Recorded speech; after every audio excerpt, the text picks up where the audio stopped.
don't need the wrench. I just need this. Image 2. Now, this is the only image I've seen.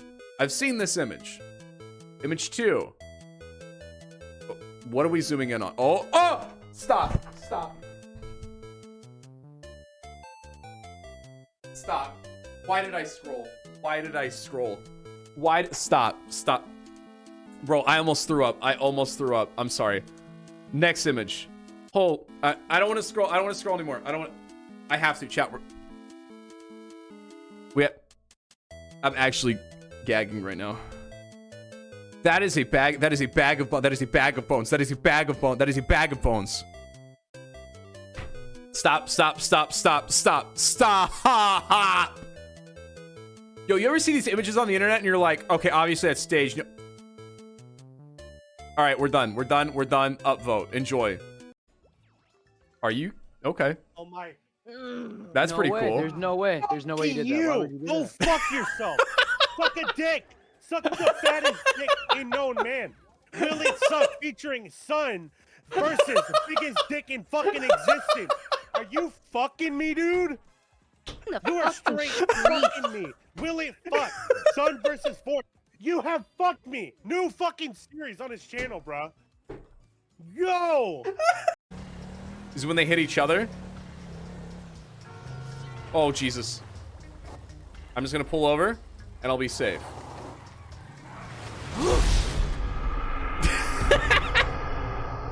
You saw my face? As it turned, it's like a tornado. I had no idea it was gonna turn towards me like that. Is that Jay Leno? It's not Jay Leno, I just realized. Whoa, holy shit! Oh my God, did you got... Oh, wow. Those are some good looking eggs, bro. This might scare you, okay? Listen. Listen, I'm 195. I'm 195. I recently lost 20 pounds. I got the fucking guns, dude. I'm 5'9", and here's my move, okay?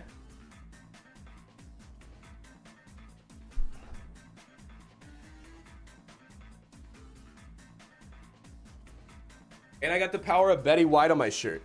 I love that lady. Nice buzz. So chat, how much? All right, I'm gonna do this for 20 more minutes.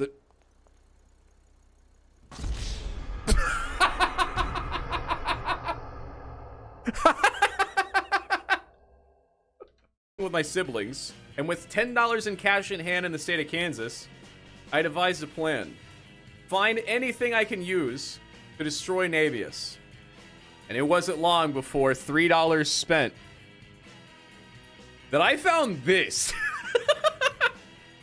I found what I now to believe a wrench larger than Navius's, and one that is actually the largest wrench on Twitch. And what you're thinking, that's not going to win you at Mario Party. Oh, I know. I have a backup plan. A loaded handgun. Now, I'm not going to shoot anyone with it, but I think just the threat of a wrench and a handgun is all I need to win at Mario Party tomorrow. Okay? I can fix it, and I can break it, and I can fix it again. Navius? The choice is yours. I don't know what that choice is, but there is a choice. Okay, that might be TOS. I'm just scratching my head. I now weigh 195 pounds, okay? So I, you know, I can get in shape, I can lose weight, I can make weight, all right? Next step, let's look at the arms. Let's look at the arms of this freak of nature. Oh my God, oh my God. Are you guys seeing that? The absolute arms on this freak. He looks like a nerd, but then he flexes. And then he stands up. Okay, then he stands up. Bronze for sure under 2 pounds? Fuck you, yes I am. Now let's see how tall I am, okay? Still going. Still going. Chat, look at that. 11 feet tall. It doesn't lie.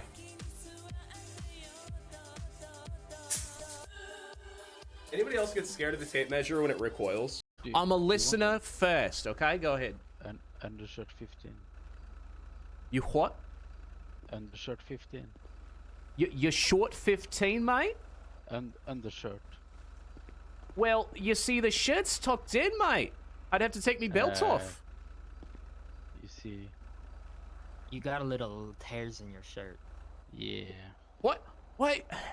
Do you see mean... my mask on Right around the neck left side area. of my face, Oh, yeah? shit. I You fucking... have to say, Listen, this man... Listen, mug me all day, I'll get it. You need to make an honest living. But this journalist, he stole me eyebrows, and now you're telling me he's put holes in my clothes? yeah, but That you have is indeed eyebrows, true. so that's a Yeah, I had to go get weird. eyebrows. That's why I had the 500 on me, mate. Because they told me I needed 1,000. But no, I needed 400. 5,000, Yeah, or else this 400. man right here is gonna die. Yeah. Why? You're gonna die, mate. Yeah. You look Apparently- like you've got diabetes. Are you okay? Wait, Don't make me do a headphone dent check. Especially because my hair... I haven't gotten a haircut in 2 months, which makes it worse. I'm getting a haircut on Friday.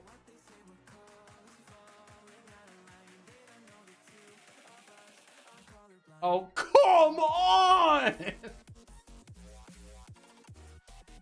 Come on, man! It's usually not that bad. I'm going offline. Oh my fucking god. Holy play-by-play. You just said Pez is a front runner and you can't get Pez out of there, so runs. I mean, you know, I'm not eating it. My butthole does not have salvation and teeth. I'm not eating it. I'm just shoving it up there. So it'd be the Pez dispenser, which is kind of funny. You can eat the Pez after. You shouldn't. I'm going runts. The visual of somebody just up there in the stirrups, just dumping a box, and then just just spraying and praying a room with bananas and other fruit varieties. Runts is the winner. Everyone should shove a box. All right. Oh. Don't catch you slipping now.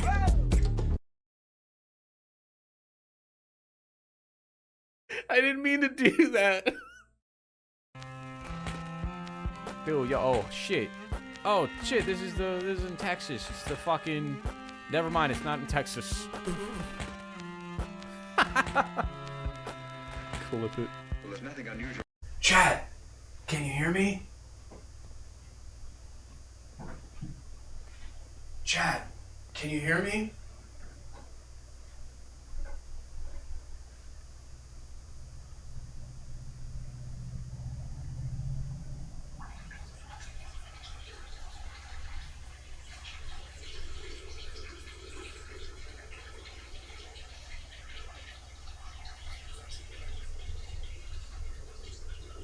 TOS. TOS. God damn. I'm a problem. Hey. Hold on, let me do that. Hey. I just popped a bean. No, you fucking idiot. Get out of here. I don't wanna do shit. You guys thought, you guys were like, I'm gonna tell him I'm cringing. I'm gonna request it.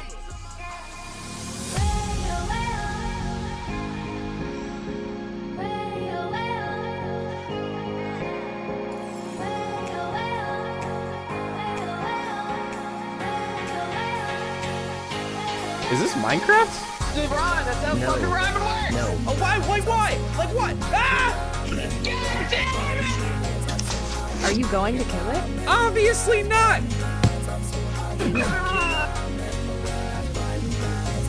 Is this Minecraft?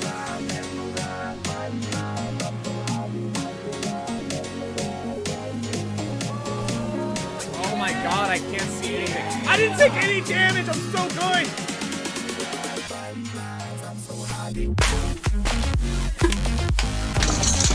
He's Bryant. Oh my god, my mouth. I'm Trey. Is it okay to be gay? And we have small penises. Chat, look at what I built. Woo! I need to be careful. Get out of here. What is this? What am I doing with the hands? Don't stab the bees. Wait a second.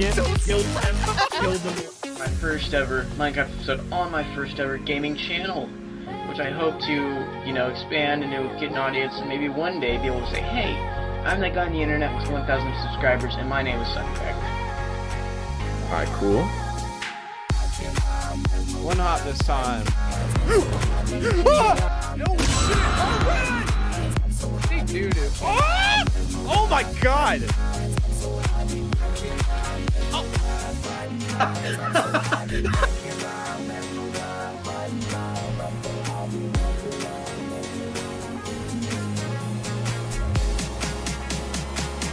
That one crate! Oh! Woo! Go! Go! Just on live. We out here.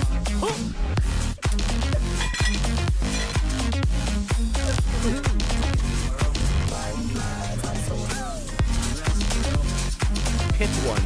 Either we're gonna finish this game or die. No, no, no, no! Come on! Oh, come! Oh, what is this beat? What is? What? No! Stop! No! Stop! Stop! No! Turn it! What is the? Whoa! Hold on! Hold on! That went a lot of places at the same time. That went a lot of places. My voice is cracking. Was there an explosion at the end? Ladies and gentlemen, boys and girls, get your sound started with the Thursday stream. How did a Bo? How did a Poncho? How did a Red? How did a me? How did a and anybody else goes to the Thursday stream of the bedroom? Hello. It is I, Son Cracker 012 fatty catties. Speaking of fat cats. Quiet Place Day 1. Bernie Madoff. Garfield. There you go. That's 3. Ligma plus Sugma plus Ratio. Oh my god. Did Bad Luck Brian just get a girlfriend? Because I see dated memes. Good one, me. Why is Big Mouth Man framed in the back? Although no one ever questions this one. It's always this one. These are both photos of me. I feel like that's obvious. They're both just me. They're just childhood photos of me, myself, and Irene. The Jim Carrey movie. My emotes keep freezing up on Chatterino, and I don't know how to fix it. It's a real problem right now. It's kind of peeving me off. Some water. I had way too much popcorn for dinner today. Let me see. Chad, how's your going? How was your Thursday? How was your Wednesday without me? I feel like I streamed yesterday, but I know I didn't. And I'm really confused. I have no idea what I did yesterday. What did I do? I have no recollection of yesterday. Popcorn for, well, I was at the movies. I went to a 5 o'clock, got home at 8, and now I'm live. You coded. I don't know how to code, actually, so that's impossible. Absolutely impossible. I can eat a large popcorn alone, then fuck up a steak dinner. Okay, well, yeah, my point was mainly I didn't have time. If I went to a steak dinner, you would have bitched that I was 15 minutes late. So, what's a man to do? For like 12 hours, it was really weird. Wait, I coded for 12 hours? Oh, you're telling me what I did yesterday. Holy shit, I'm black. What is, dude, I updated Chatterino, and now it doesn't work. And I'm really annoyed that I updated Chatterino. Failed to fetch, it just keeps failing to fetch emotes. So I'm just gonna keep closing and reopening it until it inevitably works. It's what I did at the start of stream, and then it worked, and then it didn't work. It's a timeout. No, I know it's a timeout error. I'm reading the exact same thing. I see what you see. It's because we're doing too much emotes. No. Negative. Absolutely not. God, what was I what did I do yesterday? just don't. I worked out. I made brownies. I think I watched an episode of The Bear. Fuck. Dude, I have no idea. I am at a loss for words. And then I coded for 12 hours. That's exactly what happened. Thank you for mentioning that. And then I coded for 12 hours. Anyway, how is everyone's day doing? I just got back from A Quiet Place day 1. I reviewed it on Twitter and Letterboxd. So if you're on Letterboxd, follow me on Letterboxd, please. How is The Bear labeled a comedy for the Emmys? Have you watched it? It's a drama. Yes. I don't know if you know this, but drama and comedy usually go well together. It's like when The Martian won the Oscar for comedy. Yeah. There's comedy and tension and drama. It's called levity, usually. Nervous laughter. No, I found myself laughing my ass off. I just watched episode 2 of season 3 the other night. Yeah, no, it's both fucking anxiety inducing, triggering, trauma dumping, but then it's also really funny. It is in fact a show about coding. I'm glad you mentioned that. That's what I was about to say next. Easily one of my favorite. I think my favorite show right now is The Great. We just finished that. I do love The Bear. The Bear has never failed me yet. If they stick the landing season 3, then it'll be banger. Anxiety from Inside Out 2, yes. Anxiety was invented. If Inside Out 2... Dude, look at this. There's badges missing, emotes missing. There was already emotes missing, and that's why I updated Chatterino, and now there's more missing. I don't know. Cumball. The Amazing World of Cumball. I feel like The Bear taking comedy awards takes away from actual pure comedies. I don't think you know how award shows work. Also, how many pure comedy television shows do you think actually deserve that big of an award? Also, shows can be multiple things. I would describe it as a drama comedy. A dramedy, if you will. Based around a kitchen. I think most episodes make me laugh. Me, when I just realized... Also, winning a comedy award doesn't mean funniest show. It means best show with comedic elements. Which... most comedy shows aren't well-made shows. That's just a fact. That's also because they're not intended to be well-crafted. They're just meant to be punchline, punchline, punchline, punchline, which is fair. But that's not going to win you awards when it comes to craftsmanship. So there you go. Something with less comedy and more craftsmanship would win the comedy award because that's how they operate. You could start your own award show with different rules, and that would be okay. But it's been a system for centuries now. And so everyone is aware of it, except for Poncho. POV Moon, I just realized I left my laptop charger at home.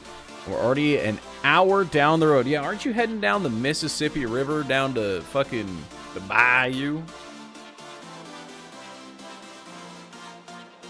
Can I see that one? Yes. I mean, that's I can see Twitch emotes. It's just my Chatterino isn't connected to the internet, it seems like.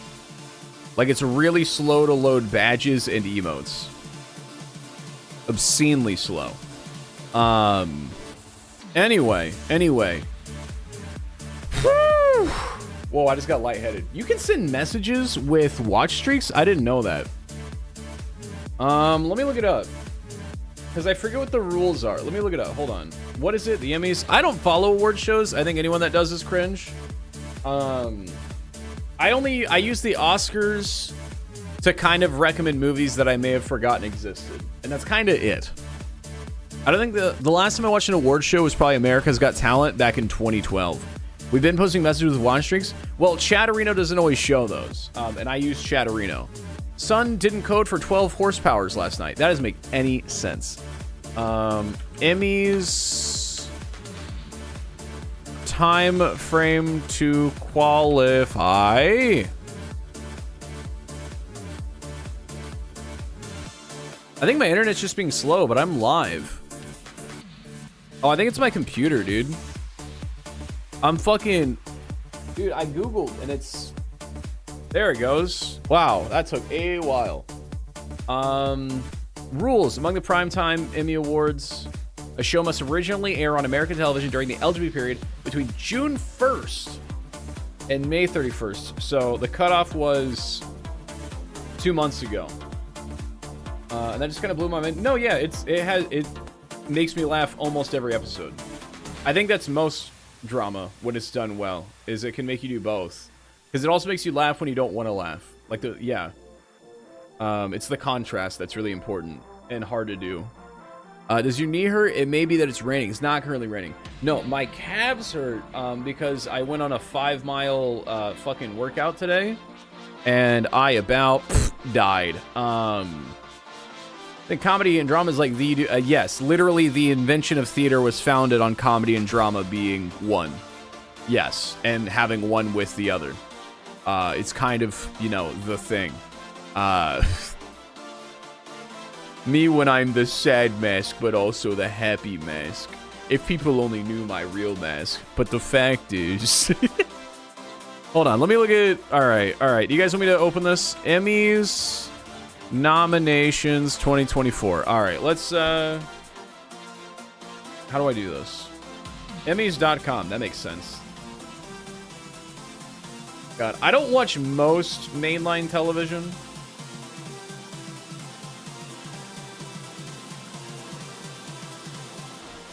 Yeah, I was gonna say, everything else fits the same thing that I said. None of these are quote-unquote pure... Like, what would you call a pure comedy that had a fresh season this last year? We don't have Big Bang Theory anymore. That was the last true pure comedy.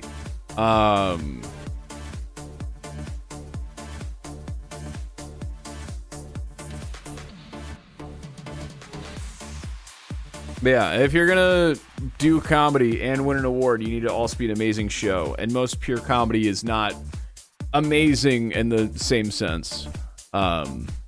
Outstanding comedy series. I'm outstanding in my field. You think The Boys would be... I don't know. I haven't watched because season 3 wouldn't qualify. Because we'd be judging season 3, which was just okay. And season 4 missed the cutoff as well. There was a big gap between 3 and 4. I could say Gen V might deserve a nominee. Our Netflix and such, including award shows. The Rule is aired on American television. These are it's the Television Academy. You can call yourself a TV show on Netflix, but you're not a TV show unless you air on television. I feel like it's a basic rule. The Oscars only for the first time last year finally allowed some Netflix films. That's the reason Netflix is starting to put stuff in movies, is to win nominations. Because the Oscars are the movie theater award show, basically. But the Emmys is the Television Academy, so you must air on television. However, I will say... oh no, the Bear airs on FX. Yeah, okay, true. No, I don't think it's stupid. The Oscars just started adding Netflix shows, or Netflix movies. So it's not crazy to think Emmys would soon follow suit. But I don't think they've quite done it yet. I don't have a reason to fucking know anything. Anyway. Outstanding comedy series. 2020. Yeah, The Boys wouldn't, but Gen V. Well, then there really were no good comedies. Exactly. So, you then have to go with great shows featuring comedy. Yeah, I was gonna say, pure comedy is... I mean, also, no. Hold on. No good hold on. I don't even know how to look up what your sitcoms 2024. Oh, Shane Gillis's Tires. Oh wait, that was on Netflix.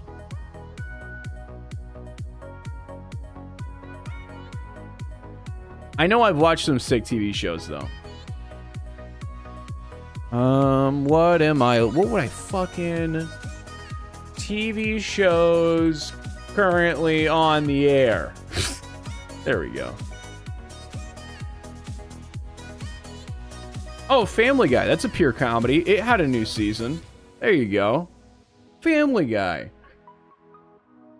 Impractical Jokers. There you go. That's another one.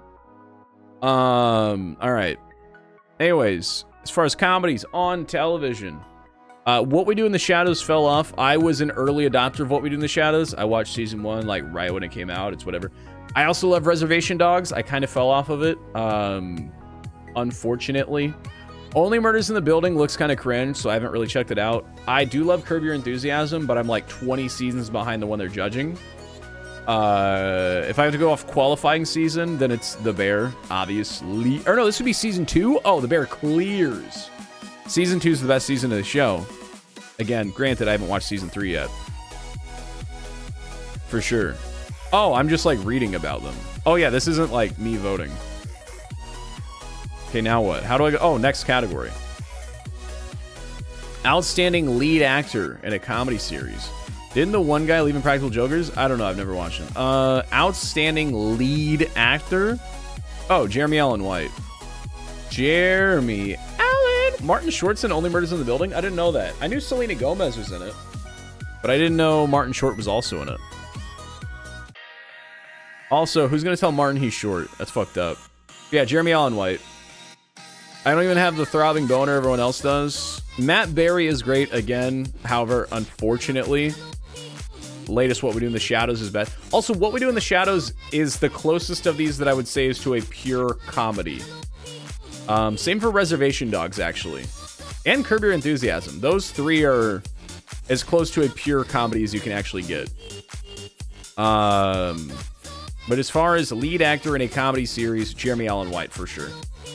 He's on another level. Outstanding lead actress in a comedy series. Kristen Wiig, Palm Royale, Jean Smart Hacks, Maya Rudolph and Loot, Selena Gomez. Yeah, I gotta go with my girl, Ayo. She's phenomenal. She's phenomenal. Again, I can't... The Bear is just amazing. I haven't seen a bad Jeremy Allen White role. The Hanes... No, the Calvin Klein underwear commercial. There you go. To be fair, he's only been in 3. He's only been in Shameless, Iron Claw, and The Bear. All right. Outstanding supporting actor in a comedy series. There's a lot of comedy categories. Paul Rudd's in Only Murders. Maybe I gotta watch Only Murders in the Building. I also gotta watch Abbott Elementary. I'm aware of this. I gotta go with Eben Moss. He was also in that movie with Jennifer Lawrence. So when it goes to a comedy show, yeah, Only Murders in the Building. She's like a main character. Don't we talk about the commercial right now? But this guy was in the Jennifer Lawrence movie, Just Go With It. No, not Just Go With It. Fuck, what's it called? Where she's trying to bang the kid. It's the first video we watched. Paul Rudd is not ugly. He's so hot. He is so many people's hall pass. Fuck, what's the... She's trying to... It's the first You Know What video. I don't remember. I can't remember. Supporting actress in a comedy series. I'm just gonna... Yeah, The Bear's gonna sweep. Meryl Streep's also in Only Murders in the Building. A lot of people in that. I gotta watch it. I think Abbott Elementary and The Good Place might be the next shows I watch. Never even heard of it? Really? It's... I'll say the wine moms love it. Like, I bet Tilly, if she was in chat right now, would be like, ugh, Only Murders in the Building. No Hard Feelings, that's what it's called. Thank you. Outstanding guest actor in a comedy series. Oh, John Barrett. I'm just... Oh, no, Ryan Gosling. Oh, Pop Odenkirk. Oh, Will Poulter. Oh, my God. Have I told you guys recently you should watch The Bear? I think I go to Ryan Gosling. He makes millions of people actually sit down and watch SNL still. So that's crazy. Also, Jalen Hurts, Eagles quarterback, is on Abbott Elementary. Hell yeah. Hell yeah, brother. I have not watched Superstore. I don't have a lot of interest in that. Outstanding guest actress in a comedy series. Caitlin Olsen, big fan. Jamie Lee Curtis. Jamie Lee Curtis in The Bear triggered so many issues for so many people. You want to show you The Bear? Also, your stream delay is terrible tonight. Jamie Lee Curtis. Oh my God. Oh my. The Fishes. Holy shit.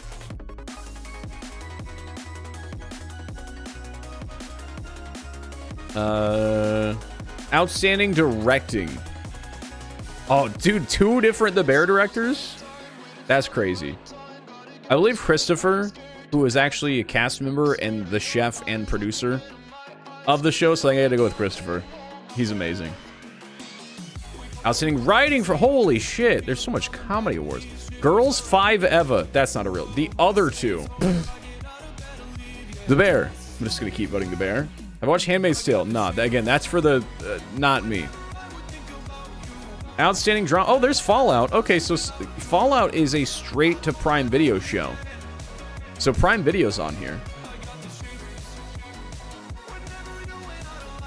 Interesting. Outstanding drama series. Only one I watched is Fallout, so I'd have to say Fallout, buddy boy.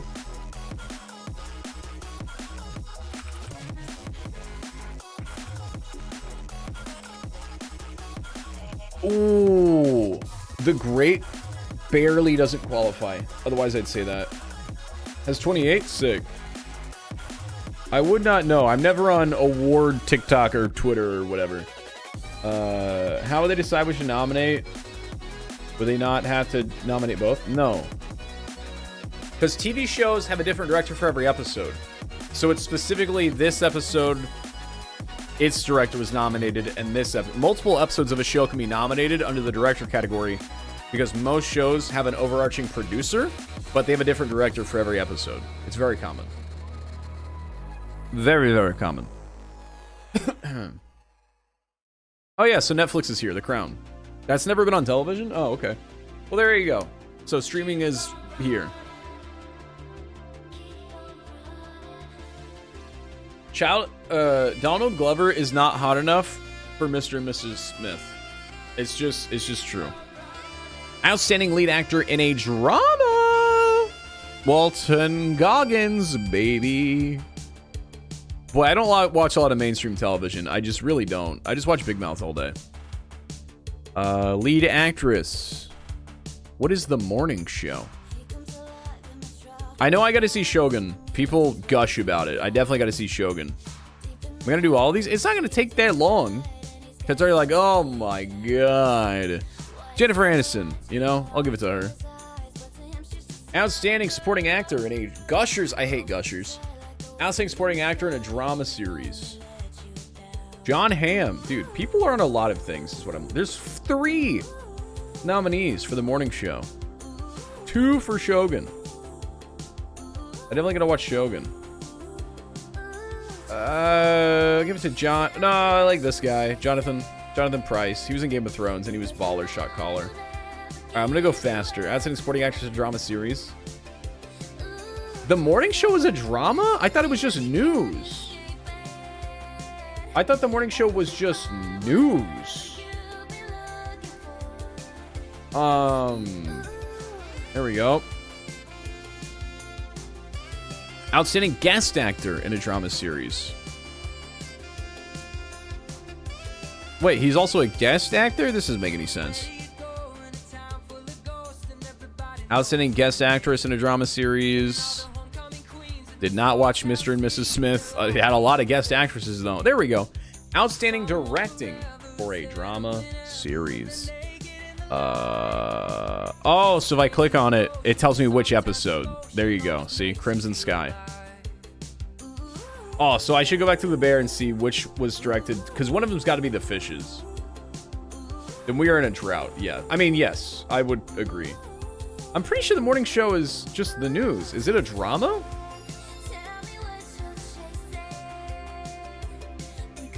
Let me look it up. No, it's got Jennifer Aniston.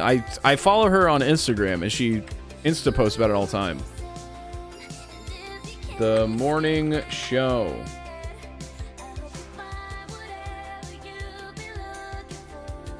Oh, it's a drama. I thought it was Jennifer Aniston was just a news lady. Now, oh, it's a TV show about a morning show. Oh, okay. Didn't know that. I might watch it now. Oh, also, yes, Emmys do go to daytime television. News does get Emmys. I mean, it's the television awards, and most of television is da news. Outstanding limited or anthology series. I don't watch these. These are like murder mysteries, which I don't give a shit about. I just don't. Yeah, I have no comment. I heard Baby Reindeer had some real gossip, though. Outstanding TV movie. There we go. There we go. The only one I saw was... I still gotta watch Quiz Lady. But I've seen Mr. Monk's Last Case. I still gotta watch Unfrosted, which looks like ass. Even though I love everyone that's in it. So I go to Mr. Monk's Last Case. It's aight. It's aight. If you're a fan of Monk, you'll like it, I think. Matt Bomer. Lead actor. Didn't watch any of these. Andrew Scott, big forehead. Actress in a series or movie. There you go. Outstanding supporting actor. Oh, wait, what? Dude, I was like, it's Iron Man. It's Iron Man. I'm gonna skip to categories that I know anything about. Nope, nope, nope, nope, nope, nope. Not a single fucking clue. Outstanding directing for a limited. No idea. No idea.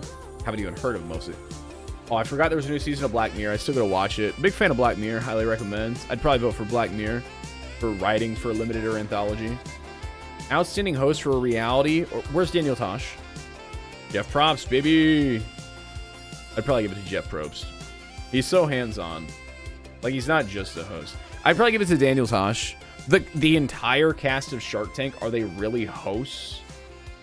I feel like they're just participants. I feel like it's also cheating to put 6 hosts against one. Like, I think one like, Mark Cuban should represent them. Tell me how to make a tool that you can equip and unequip in Lua. In lieu of what? You're going on vacation? I tried to learn to code for 3 weeks in 2017. And I went, this is lame. I don't want to type 2 paragraphs just to make an image pop up. I'm good. Jeff Probst. For sure. If they gave me just one of the sharks, I might vote for Shark Tank. Yeah, they're just the content. Outstanding host for a game show. Pat Sajak is ass and has finally retired. Thank goodness. Don't tell Poncho his replacement, because then Poncho will argue about who deserves to be famous. Kiki Palmer is cool. Jane Lynch scares me sometimes. So for me, oh wait, it's for Celebrity. I kind of hate Celebrity Family Feud. It's such a watered down version of Family Feud. Did you guys watch the WWE Celebrity Family Feud? It was weirdly awkward. But I watch Jeopardy every now, and I gotta give Ken Jennings the props. For those of you that don't know, he's the most winningest contestant in the show's history, and there's no one better to take over for Alex Trebek. He won 75 episodes in a row of Jeopardy, and it shows, because you'll be watching and people get it wrong, and he'll just start sharing fun facts about it, like he knows all the answers. He's amazing. Great replacement if there needs to be one. Jane Lynch hosts a show called Weakest Link. I watch the Game Show Network every night, so I've watched most of these, if not all. Pat Sajak's kind of an asshole. Is that Suso? Oh, are you making a, what is that, a Glee? Is that her name in Glee, I'm gonna guess? Yeah, Ken Jennings. I love Ken Jennings. He's also 50 and looks amazing. All right, outstanding structured reality program. We have Antiques Roadshow. Oh, Antiques Roadshow. Actually, I grew up on it. That was all I could watch when I was home from school. Diners, Drive-Ins, and Dives with Guy Fieri. Oh, Love is Blind. Oh, that was huge. We all loved it. Keyword Eye. Interesting. Shark Tank. Shark Tank's kind of fall. I think everything's been invented now. They don't really invest in anything anymore. If I'm ranking the latest season, I'm gonna go with Antiques Roadshow. Latest Shark Tank, it's kind of fallen off. What is this? What is Antiques Roadshow? You never seen it? Keyword I is Antiques Roadshow is OG Pawn Stars. It's just OG Pawn Stars, and it's not for pawning. It's just like it's a show on PBS, which meant everyone could watch it if you had rabbit ear television. And it's just people showing off their. Oh, I mean saying keyword I. Oh, I don't know if I'm allowed to say that word.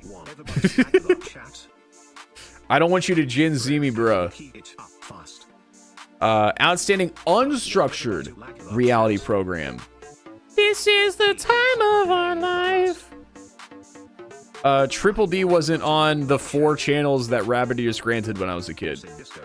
How much water is enough water? 64 ounces. It varies within 12 ounces depending on how on your feet you are. I drink 64 ounces of water every day. It's the 8x8x8 rule. 8 glasses of 8-ounce water 8 times a day. No, by 8. 8 glasses of 8-ounce water by 8 p.m. The 8x8x8 rule. Below Deck Down Under. A Bravo show. Never heard of it. Love on the Spectrum. That shit is huge. Untucked. That shit is huge. Vanderpump. I gotta go to... That's Untucked RuPaul. I gotta go to Welcome to Wrexham. It's Rob McElhenney and Ryan Reynolds. They bought a fucking soccer team, and it's just a full-on documentary about them trying to take this shit-ass soccer team and make it banger. And it's actually really amazing. It makes me like soccer. If you like Ted Lasso, you'd love this, and everyone loves Ted Lasso.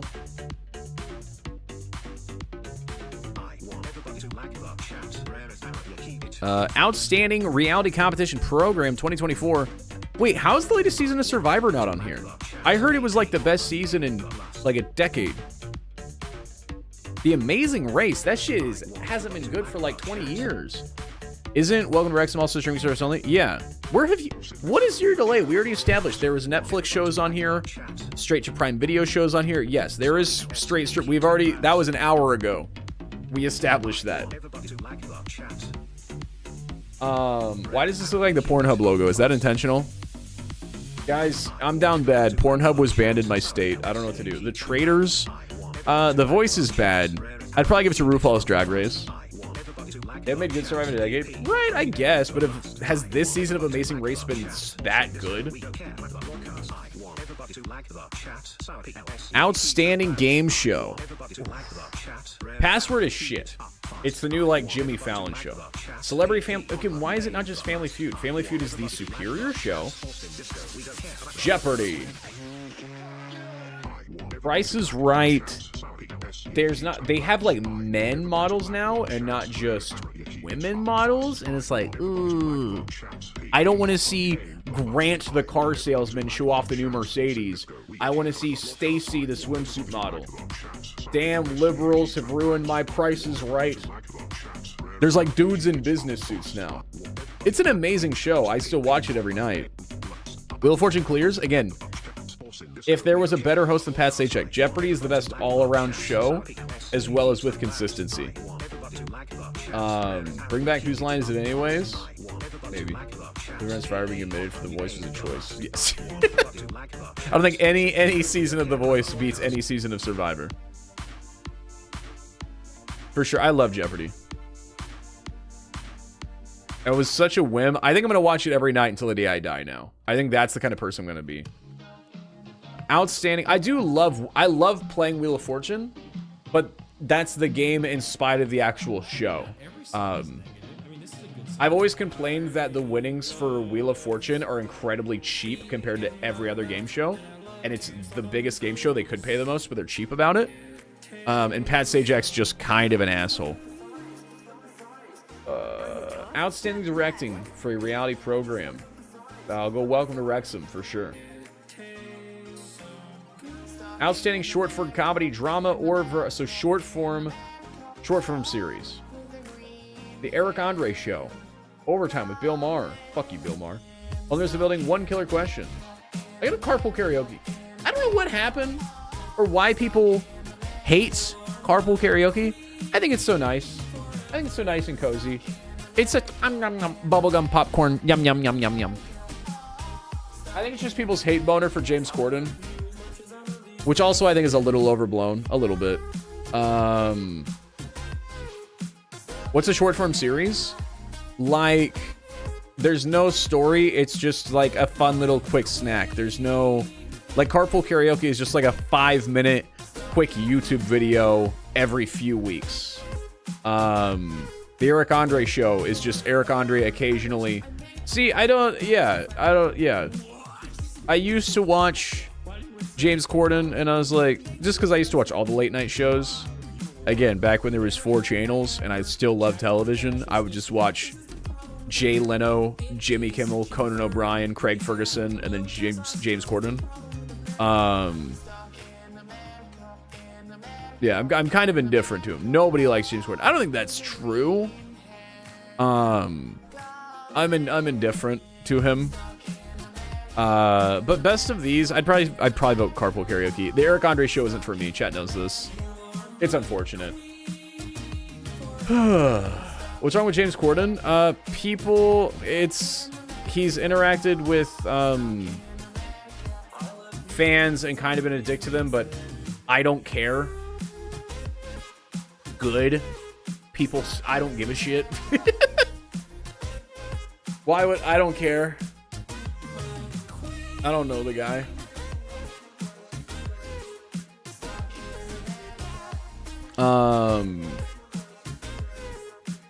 Next category. There's only 3 in this. Outstanding performer in a short form comedy or drama series. Okay, well, I gotta go Eric Andre, right? I haven't even heard of these other ones. He's not even funny, I said subjectively. Neither is 99% of late night show hosts. Least funny British man on TV. Okay, that's objectively not true, and you need to watch more British television. That's just not true. I would give you Paul Hollywood. For sure. I would give you Paul Hollywood. And you're gonna say who? And exactly. Exactly. Outstanding short form nonfiction or reality. So non-fic, not scripted, and it's short form. Shogun, The Making of. The Crown, Making of. SNL, Making of. Hex, Bit by Bit, Making of. After the Cut. Is that The Daily Show? Oh, okay, I'll vote Daily Show. I like my boy Jon Stewart. Outstanding talk series.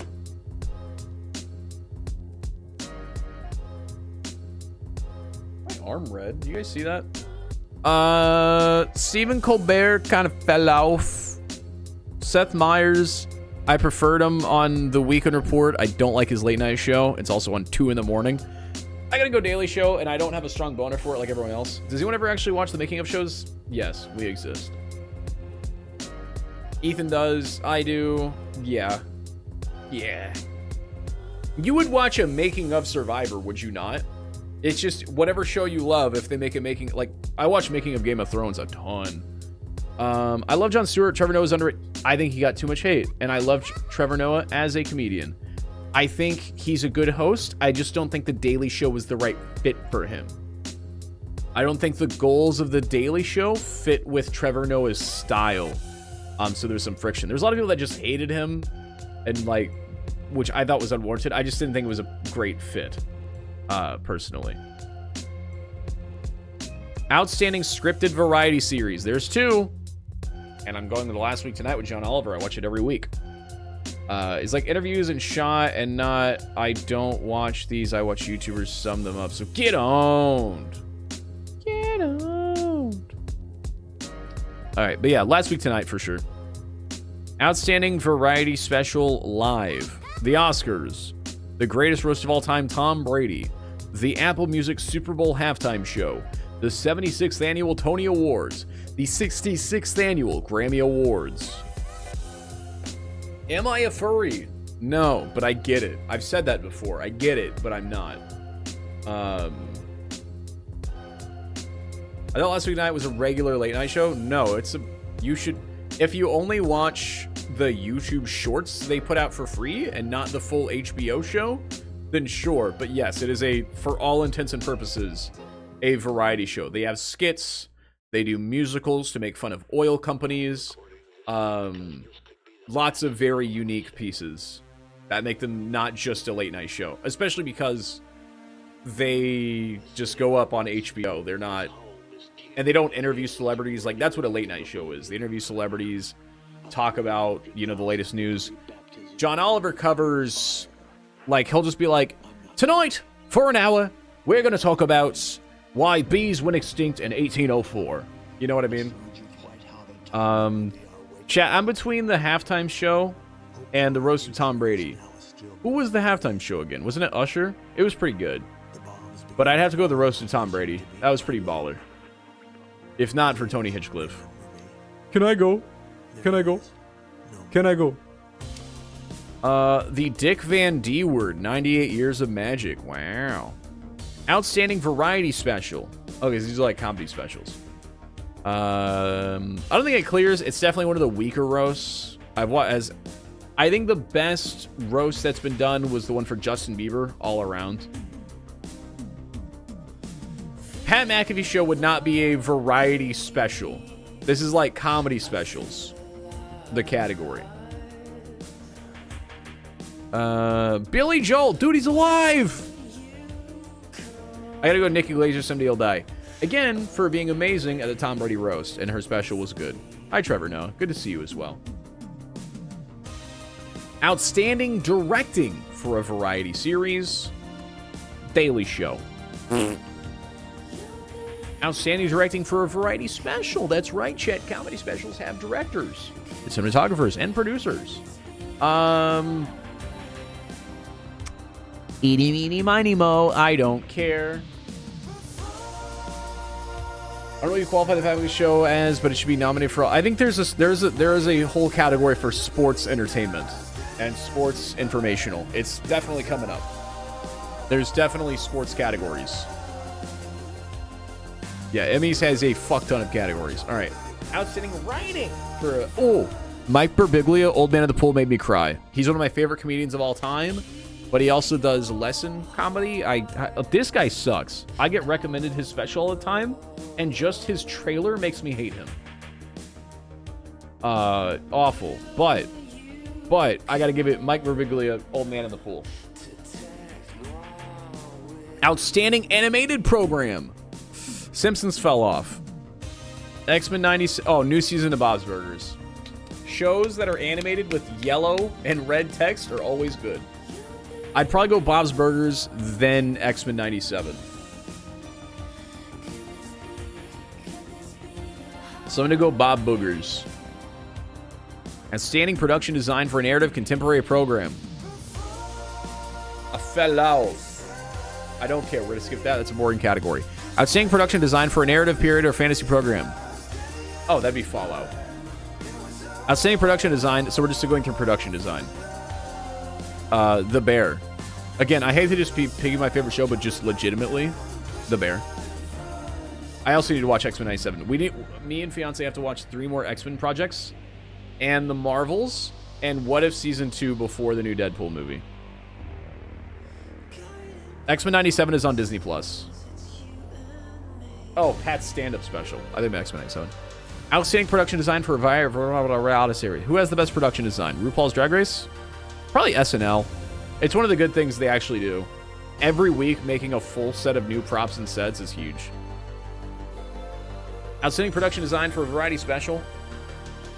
I don't care. Is X-Men 97 canon? I would have no idea. I never know what's canon, so I watch all of it.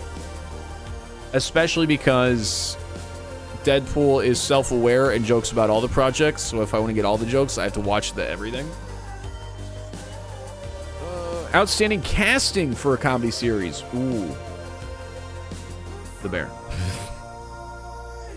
Not just because it's the only show of these I watch. I also watch Curb Your Enthusiasm. And I've watched Fiancé watch Only Murders in the Building. WWE might. So the other thing is, it's not just qualifying. What you guys are forgetting, you have to pay for the chance to get nominated. You have to, like, petition to get nominated. And there's a lot of shows that don't give a shit. But getting nominated and getting the award is worth, so it's an investment. Because to actually get nominated and to win sends a ton of people to your show. I think to get nominated for an Oscar, you have to pay like millions. And so you have to hope that your production studio chooses you out of all their movies to push for an Oscar. Because if you don't get nominated, it's just a waste of money, obviously. But yeah, it's not as simple as just the Emmys judges picking shows. There's a lot to it. Did we talk about this, about Red Link keeping the props and stuff? Yes, we did. If they store them or trash them. No, they definitely store them. Outstanding casting, don't care. Oh, so we're in the casting categories now. Where is Pornhub? Damn it! Outstanding choreography for variety or reality. Now there we go. Dancing with the Stars. Absolutely. Outstanding choreography for scripted programming. Insane. Outstanding cinematography for a multi-camera series. These are usually sitcoms. Oh, I was about to say How I Met Your Mother's. Oh, you remember? Do you guys remember when we watched Frasier? I think we did it on Kick one time. Was it me, Jolly, and Red? I don't remember. We watched something, and then Frasier came on, and we watched like 10 minutes of it, and it was terrible. And we just kept saying Frasier a bunch. Outstanding cinematography for a single camera series, half hour. The Bear. Yes, I do. Yeah, I was gonna say. It's not How I Met Your Mother, it's How I Met Your Father. That's the joke I was making. They made a spin-off series from the perspective of the mother.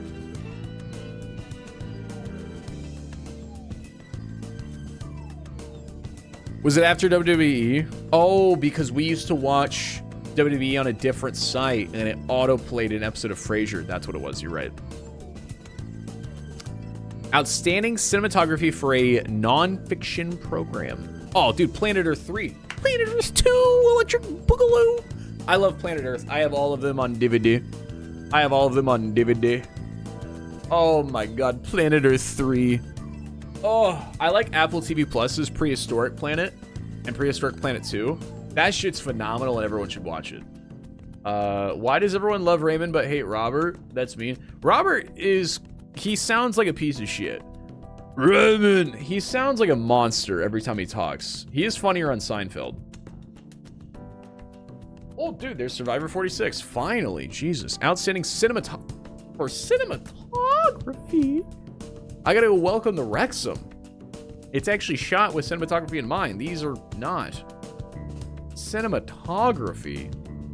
I actually love car seat warmers so much every time I get in the car. The first thing. See, I love them and I hate them. I hate artificial warmth. It makes me nauseous. So, like, in the winter, I usually don't turn on my car heat. Because just artificial car heat, whether it's the seat or especially the blowers, it makes me want to throw up. I don't know if anyone else gets that. It just makes me nauseous. Outstanding commercial 2024. Okay, should we actually watch these? Let's actually watch these. Apple album cover. Apple. What the fuck? Hold on. Album cover. iPhone 15. Son, I think you're insane. For what? What did I do? Why am I insane?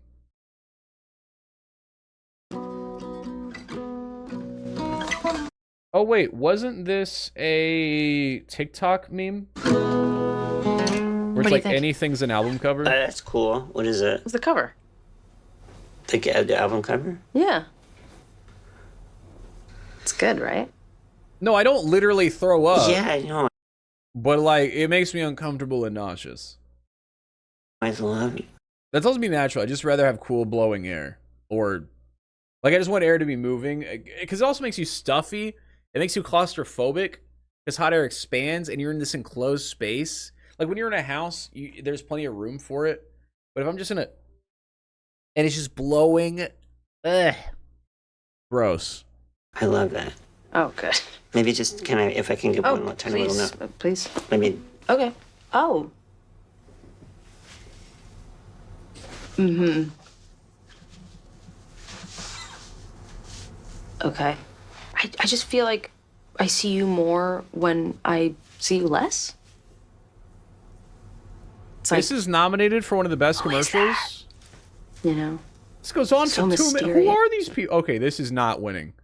Okay, what's that? Best Friends Uber One. Okay, Uber Eats does make funny commercials. Best Friends Uber One Uber. There we go. Oh, see, there we go.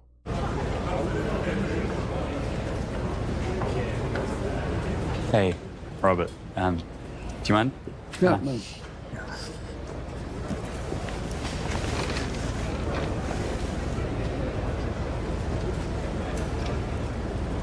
So, you eat food? Do I eat food? Yeah. I mean, who has seen any Yeah. commercials? I eat food. We all not have You eat ad food? blocker in our brain. Yeah. I had food for breakfast. Oh, good. Well, good for you.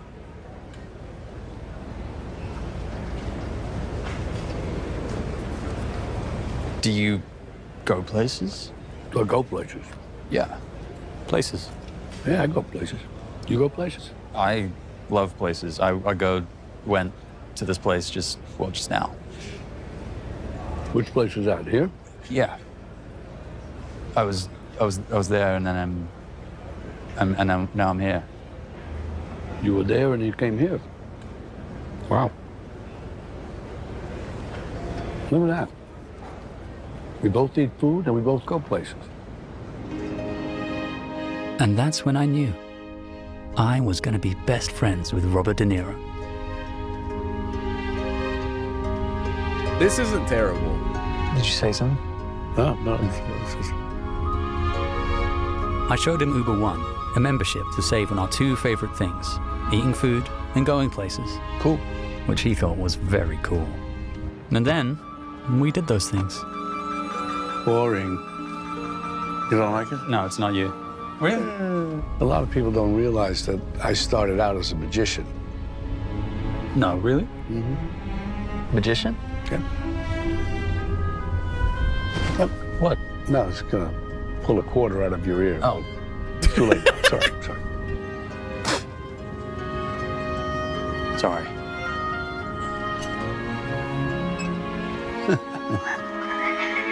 Oh, that's very cute.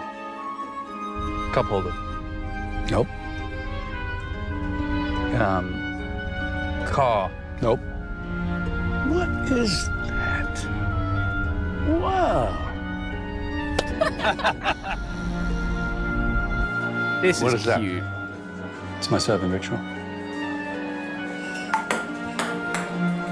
Ouch. You go with us.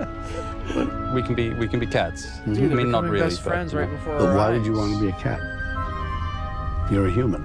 Cats should want to be humans. Oh, he hates furries. I'd quite like to be a cat. Thank you, Naveed. About 5 miles down the road here, I can take you to a great view. Well, let's go. Are they gonna Let's kiss? go. Are they gonna kiss? Robert De Niro kiss him.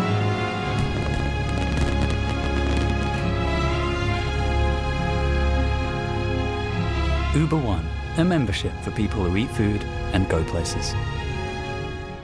Wow. Beautiful. All right, what else we got?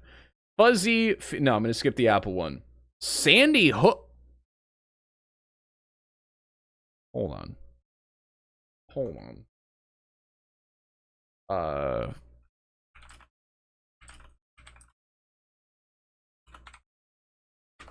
What?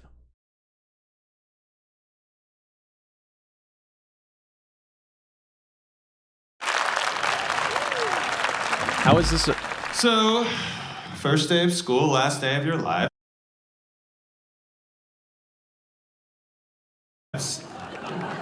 Some shit's gonna go down, and I don't think you're gonna like it. Here's the thing. I am going to kill all of you. I want to kill people. Bang, bang! You're dead. I set the date. You are going to regret not talking to me. Oh, you have no idea what I'm talking about, but you will. Please talk me out of this. The gun is in my hand. Ah! Hey, fair warning. Stay home tomorrow if you want to live. Today's the day? Today is the day. Today is the day. The day my massacre begins. Some of you guys are all right. Don't go to school tomorrow. Did we just fall into an alternate dimension? Seriously, I'm gonna shoot up at elementary school right now. After all the name calling, I want to go down as the best school shooter in history.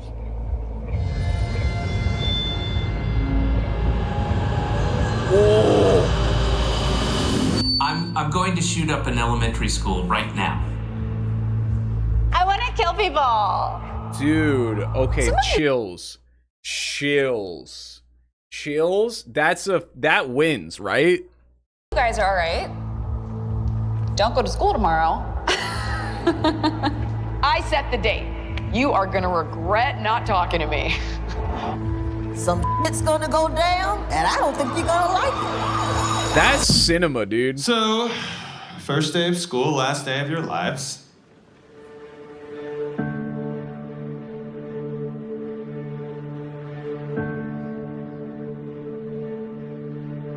Jesus Christ. Dude, they had us in the first half, I'm not gonna lie. Holy Jesus. Dude, I mean, we're not even gonna watch the other ones. That wins. Jesus Christ. They pull you in with a shock humor, and then it's like, oh, I'm sad in despair. Oh my God. I almost teared up. I mean, I did tear up a little bit. Oh, it's spreading awareness. Yeah, I feel like chat was like, oh, no. Talking home with people who survived so many years later. It's so crazy to hear and watch. There's a lot of that stuff around Columbine. Because that one was just like the major just shock at the time. Didn't watch any of these. Can't really say anything. Show that to Teal out of context? Yes. Just Teal going, what?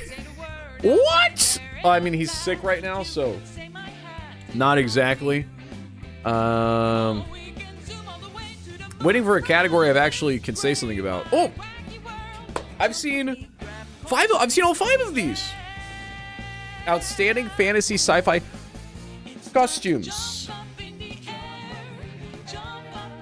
For outfits? What is it? Ahsoka? Definitely. It's just Star Wars gear. Echo. Just a lot of jumpsuits. Fallout's too easy. It's just make an outfit that looks like the video game, and it's very easy to do. Loki actually really stands out, adds a lot to it. What we do in the shadows, though. The outfits and what we do in the shadows and the set dressing really is what makes it stand out, as well as the comedy. I can't recommend What We Do in the Shadows enough. It's kind of fallen off, but at its peak, it's phenomenal. Outstanding contemporary costumes for a series. The bear. The costumes are just casual clothing, which I guess making it look casual, not staged, is something. But I also haven't seen the other ones, so that's all I gotta say. We're almost done here, I think. I think we're almost done here. Yeah, probably Bowling for Columbine. That is the big one. Outstanding directing for a documentary / non-fiction program. I didn't watch any documentaries this year. I know I should. Didn't watch a single one of them. Outstanding documentary or non-fiction series. Oh! Quiet on Set. We all watched that, right? Jinx Part 2 I don't know about. Telemarketers I don't. Stacks I don't. Beckham I don't. Quiet on Set I guess gets my vote. That one was kind of crazy. This was sparked by one message of me being surprised that The Bear was a comedy. And also me needing content. I would do this if the Oscars were... We did this for the Oscars as well. Outstanding hosted non-fiction series or special. Ooh, I watched Conan O'Brien Must Go. My Next Guest with Larry David and John Mulaney. Oh, just that episode? I haven't watched that episode yet, so I can't rate it. Conan O'Brien... Or no, it's the whole Conan O'Brien Must Go show, though. Does John Mulaney co-host My Next Guest now? Team Rocket sucks, by the way. Imagine having your primary type be poison, dark, and ground. Boring! That's a really good point. But, have you ever considered this? Boba Fett. You got to think about that. You know, that kind of helps him out a little bit. Exceptional merit in documentary filmmaking. I don't even know what that means. Next category. Outstanding writing for a nonfiction program. Next category. Outstanding emerging media program. I don't even... How is Fallout on this? Outstanding emerging... I think it's because it means it's going to be a franchise. The Grand Getaway with Wallace and Gromit. I think that wins. Not the failure of Grunts and Jesse. Okay. If you're 99% of the population, if you talk Team Rocket, thinks Jesse and James and their Pokemon. Most people, that is their base minimum. That's all I got for it. Ooh, okay. Outstanding. Lighting design. Lighting. America's Got Talent is such... I don't know how it's still being watched. It is like it was made... What's that TikTok? CapCut? It's like it was made in CapCut, with just a lot of auto-generative edits. It's so nauseating. I loved it when it first came out. I used to watch it every day with my family. Like every episode, every season. But it's just so overproduced now. Dancing with the Stars I used to watch. SNL. Best lighting? I don't fucking know. Is it not just blue and red? That's color design. It means just like how they light certain things. What time do we riot is SNL doesn't win. What? What? I don't know. I don't think SNL is known for the lighting. I think Dancing with the Stars would be. I don't know. It's again, Emmys I don't think is crowd judged. It's judged. Yeah, I've never thought about how a series is lit. But I mean, if they're thinking people who direct, who write, who costume, you gotta think the lighting department. Like, it is hard to judge, but so far there's a category for every department. I have no idea how they would...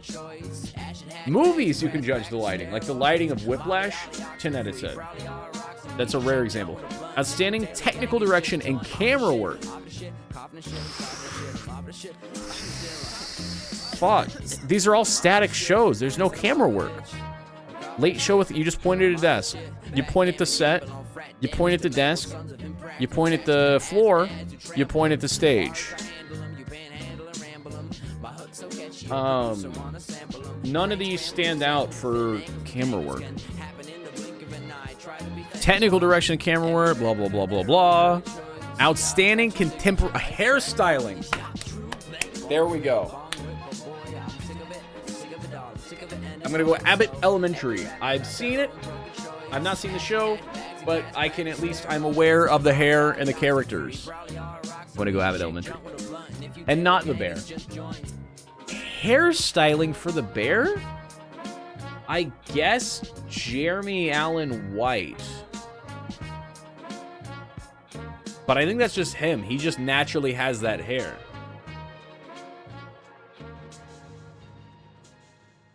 TBH.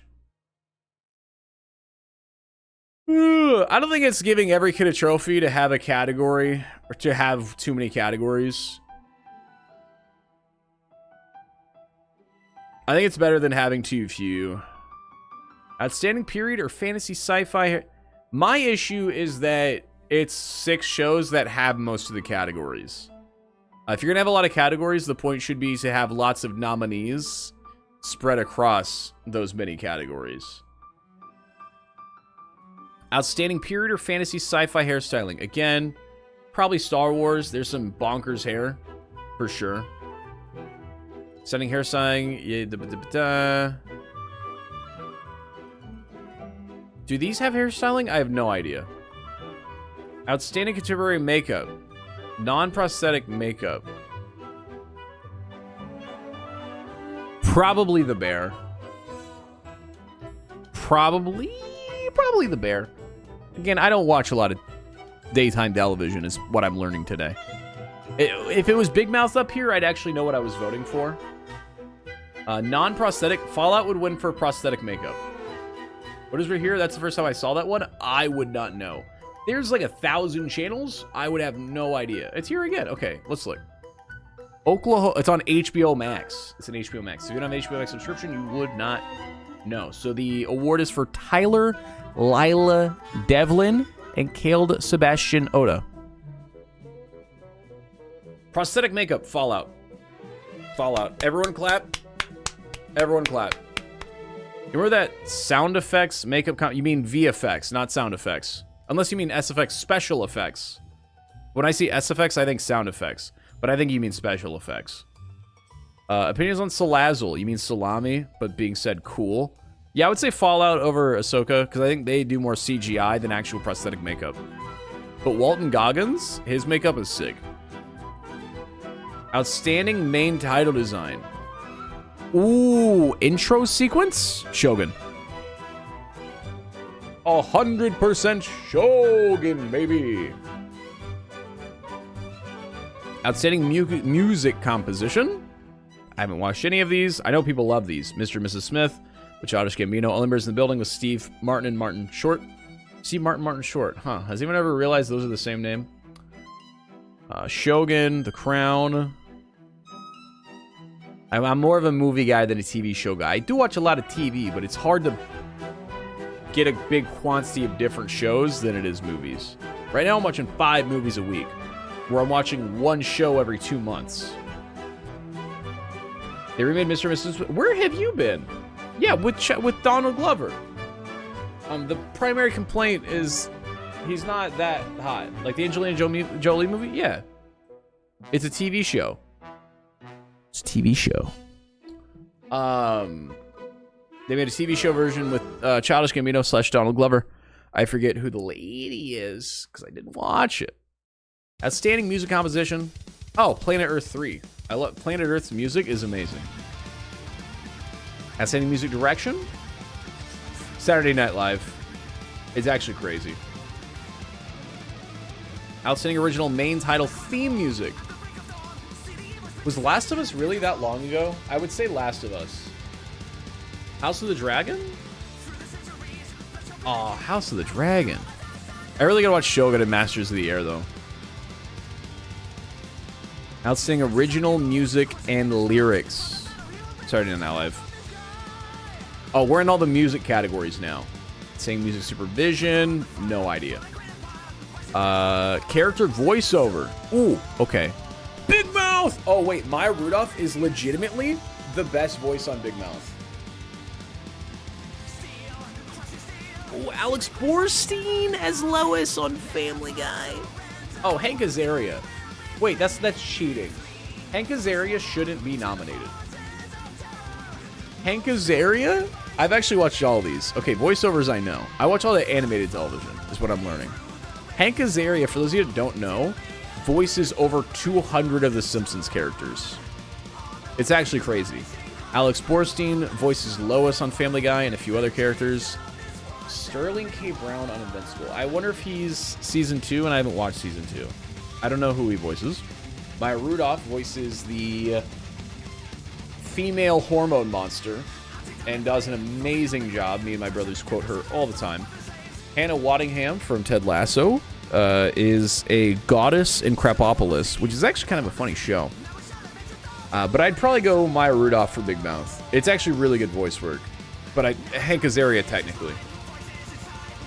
Outstanding narrator. Okay, Morgan Freeman, again, not fair. Not fair. Oh, but Sir David... I gotta go Sir David Attenborough. Because life on our planet is also not as good as Planet Earth. And also I prefer David Attenborough's talking over Morgan Freeman. I think most people do. Whether they know it or not. Opinions on Aether Foundation from Pokemon. Don't know what that is. Outstanding picture editing. I don't know. Don't know. Picture editing again. Picture editing again. Picture editing again. Picture editing. Picture editing. Oh, just like the editing of the show. Got it, got it. I've never heard of it called picture editing. Deadliest Catch. We gotta win it there. Kadari. Oh, man. I think I'd even go Snoop Dogg as well as one of my top 3 favorite narrators. Outstanding sound mixing. Oh, that's important. For comedy or drama. Probably go Loki. Oh, Gary. Okay, Gary, piece of shit. Now that I know. Okay, there is like 300 categories for the Emmys. But again, compared to movies, there's a billion television shows.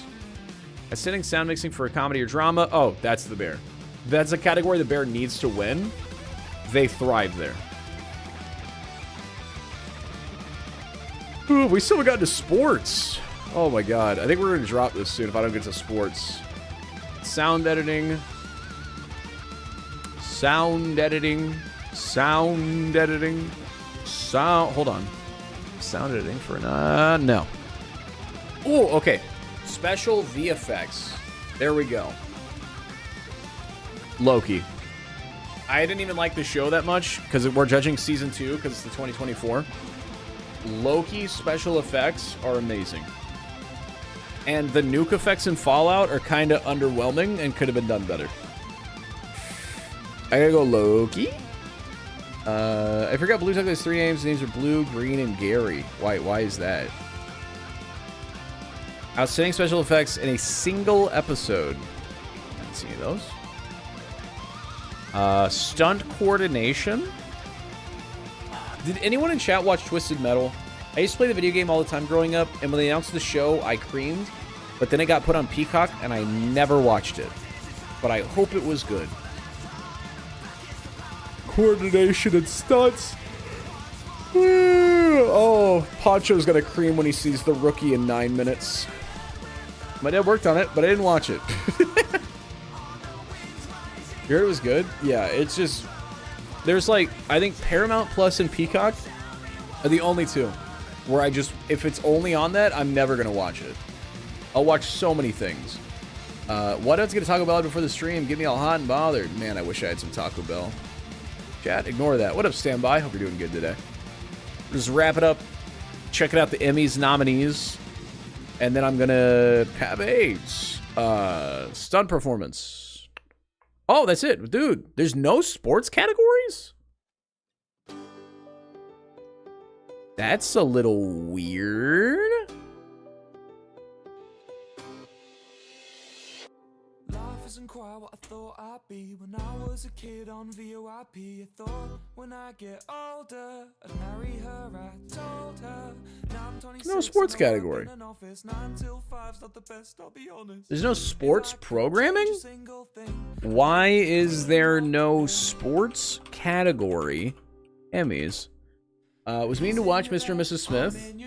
Yeah, I don't know. I barely remember the movie.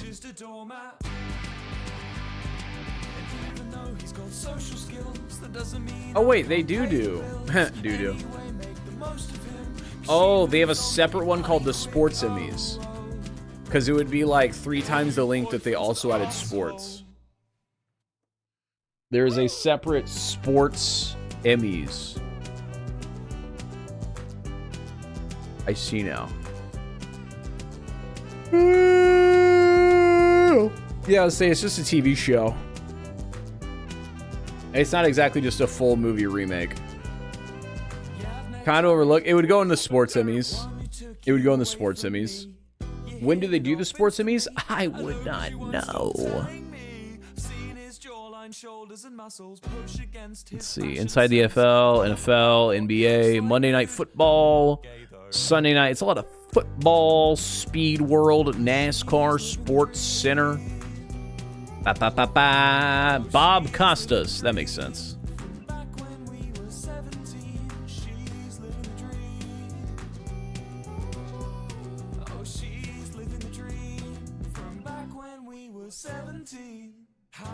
Anyway, the ESPYs.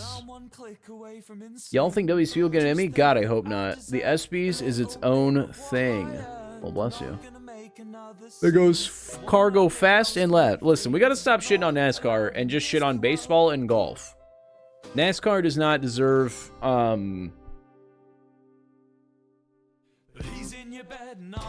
Anyway, chat. I went to the movies today. I'm going to the movies like every day now. I love shitting on NASCAR, because then when they go fast, my shit goes flying into the crowd. Guys, I'm really tired today. I don't remember what I did yesterday, but today I woke up, I walked 5.5 miles, and then I ate lunch, showered, and then I went to the theater to watch A Quiet Place Day 1, and now I'm live. Baseball is good with the new rules, though. Unless it's blurg ball. Literally, who gives a shit? On the world? Hold on. Why is my... Is it Firefox that's being slow? How's the new Quiet Place? I'll tell you as soon as my schniznit loads. My PC-specific internet has been so slow lately. Opinions on crippling gambling addiction. They cannot stop. God, please stop me. Gambling. Help, help, help, help, help, help. 9 out of 10 gamblers stop gambling before they win big. So, keep going, buddy. Obviously. Spoiler or spoiler-free review. I only do spoiler-free, unless it's been out for a while. I might eventually do on the... Because I have the movie YouTube channel, you know what? I might eventually start adding movie reviews on there, since I can't do video reacts to movies currently in theaters. And those might have spoilers. I don't know yet, though. I want to do that. What is happening? What is happening? There we go. Thank you. Sort by... Winetta. There we go. Chat, please follow me on Letterboxd. I'm amazing. I'm amazing. I'm amazing. Check me out, baby. I gave A Quiet Place Day 1 4.5. I would rank it second in the 3-movie franchise. It's not a trilogy. It's now officially a franchise.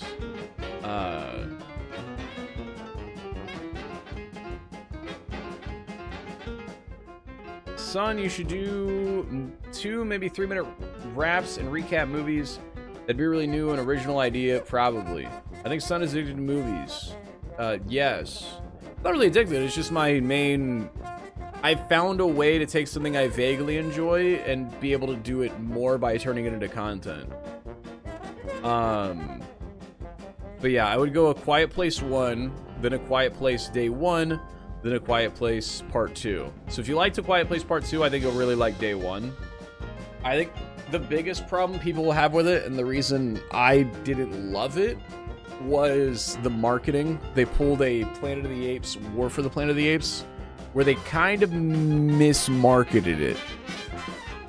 It's a lot more of the same than was marketed. You know what I'm saying? This isn't a spoiler. The trailers act like the entire movie is going to be loud chaos. Holy shit, what is happening? But it's kind of just the opening 15 minutes, and then it's just another Quiet Place movie. Lots of quiet moments. Oh shit, I stepped on a can. Lots of quiet moments. Oh shit, I stepped on my cat. Lots of quiet moments. Which took some getting used to. I was like, oh, okay. They kind of move on from the initial attack pretty quickly, and just like the first 2 movies, go to like a little private side quest. So there's that. Bye, son. I'm in Mississippi. Hell yeah. I used to live in Mississippi. Oh, I have been loving movies lately, as you can see. I haven't had below a 3 in a while. What is Longlegs? It is a thriller with horror elements, starring Nicolas Cage.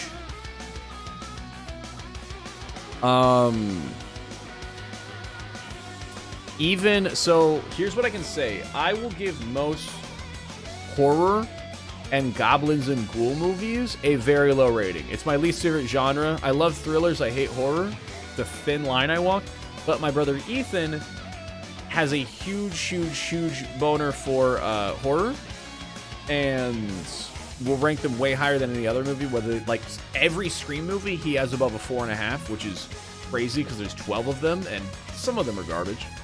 But even he also gave this a 3.5, which is very low for a horror for Ethan. So But if you go to the critics and Reddit, it's like one of the top rated of the year. Critics are raving about it. I think they're overrating it and setting people up for disappointment. Overall.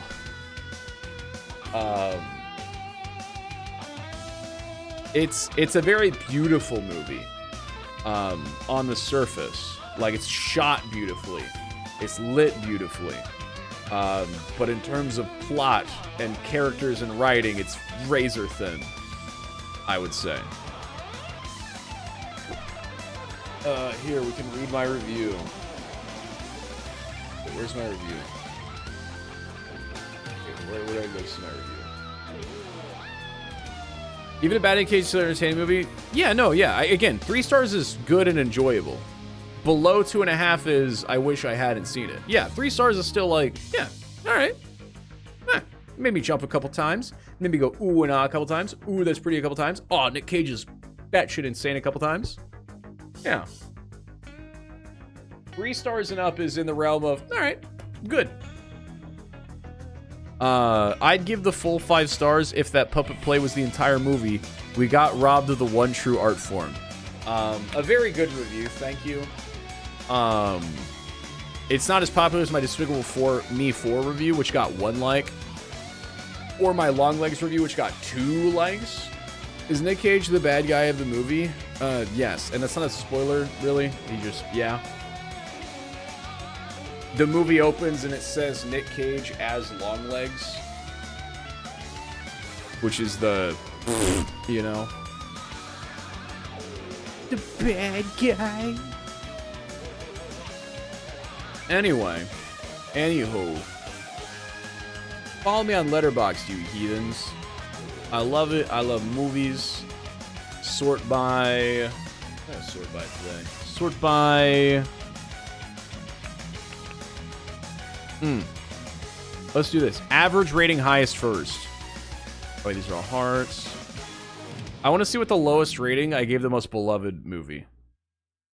4, 4.5, 5, 4, 4.5, 5.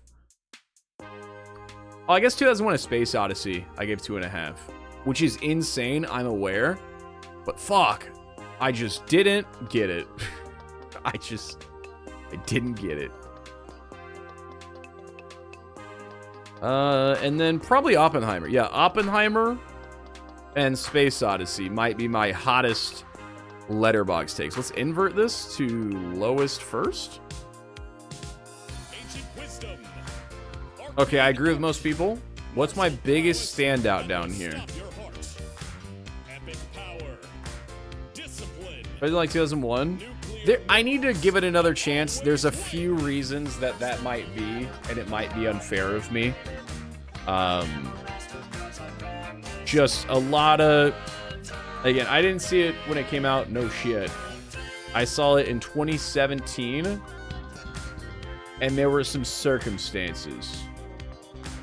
It's also a movie where, like, nothing happens for a really long time. That is the original that's that low. The remake is much higher. Let's see. I guess my highest terribly rated would be X-Men Origins Wolverine. I really liked it. Most people hate it.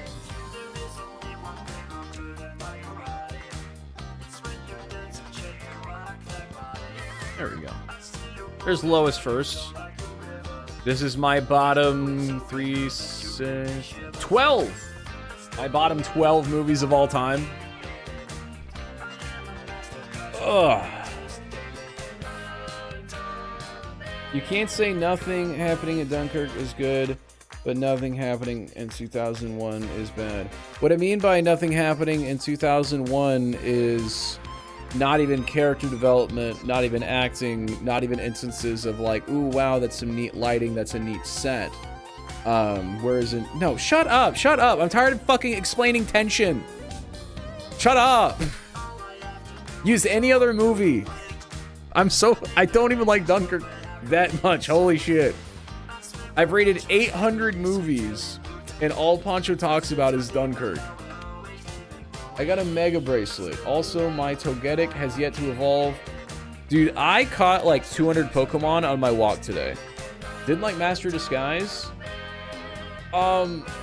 It's other than the turtle scene, which is what got it a star. Yeah, no, it's not even offensive in like the old school funny way. It's just like, haha, I put on brown face and I'm doing the worst Arabic impression you've ever heard for about 3 hours. Would you shit your pants if your rival had a Mega Rayquaza? You know, I might.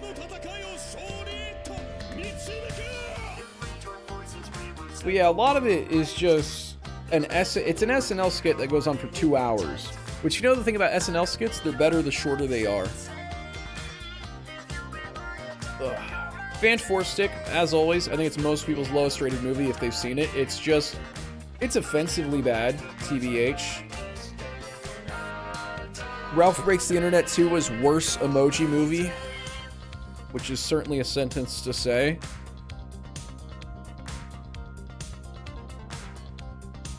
Meg 2 The Trench, first movie I ever watched on the You Know What movie channel. So that's a bold 1.5. Dude, I love every Fast and Furious cover. Yeah, there's old Suicide Squad. New Suicide Squad, I think, has a 4.5. Is Fan 4 Stick Chris Evans? No, that was the 2 movies. Fan 4 Stick was the Miles Teller one. Quick Quiet Place right before I go to bed. Oh, clearly you don't follow me on Letterboxd. I already reviewed it. Quiet Place Day 1, 4.5. I'd give the full 5 stars if that puppet play was the entire movie. We got robbed of the one true art form. I gave it a 4.5 because they pulled a War for the Planet of the Apes on me and they mismarketed the movie. They marketed it as New York nonstop loud chaotic mayhem and everyone's scrambling to figure out what the fuck is going on.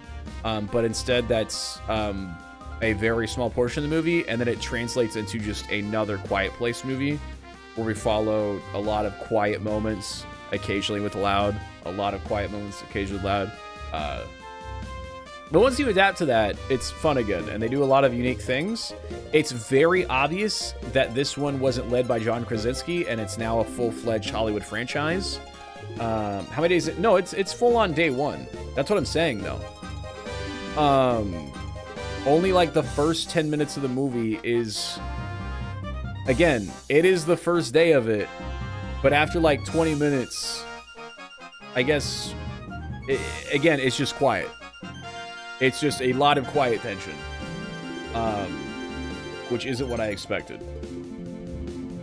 I keep almost saying a spoiler, but I don't want to, yeah, I'm trying to keep it spoiler free because it just fucking came out a couple weeks ago. No, yeah, for sure. But, like, again, when you watch it, you like, oh, that was quick.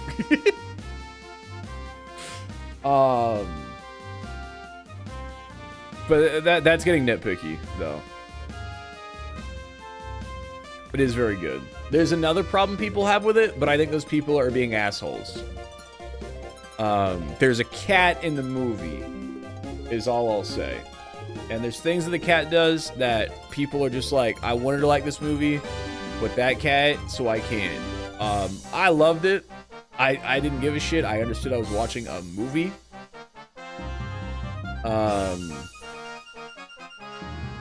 Very good. Very good.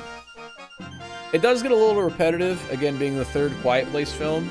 It's just a lot of, like, building the silence. Somebody steps on a can. Building the silence. It does get a little, like, again, because people were expecting a lot more chaos out of this one and to kind of mix it up. But after about the first quarter of the movie, it's right back to 10 minutes of silence, step on a can. 10 minutes of silence, step on a bear trap. 10 minutes of silence, step on a bag. And when it gets to that point, I was like, oh. But then it has a lot of heart, just like the other movies, thanks to John Krasinski. But yeah, John Krasinski didn't write this one or direct this one like the previous two. And it is clear that this is the first step in it becoming a full-fledged world-building franchise. 10 minutes of sound, steps in a... Yeah. Yeah, when you start feeling that pattern, you're like, all right. I feel like the don't make noise horror movies are kind of overplayed. To be fair, that's thanks to A Quiet Place, so I'll allow it. And also A Quiet Place is to specifically dedicate it to John Krasinski's deaf daughter, which I think is fair and a lot more reasonable than the cheap way a lot of other movies might do it. And so it gets a pass.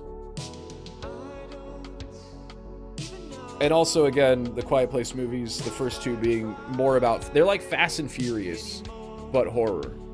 It's all about family. It's all about family. Because I watched Quiet Place day one, and I was like, okay, if the first two were a love letter to his children, A Quiet Place day one is a love letter to his cat.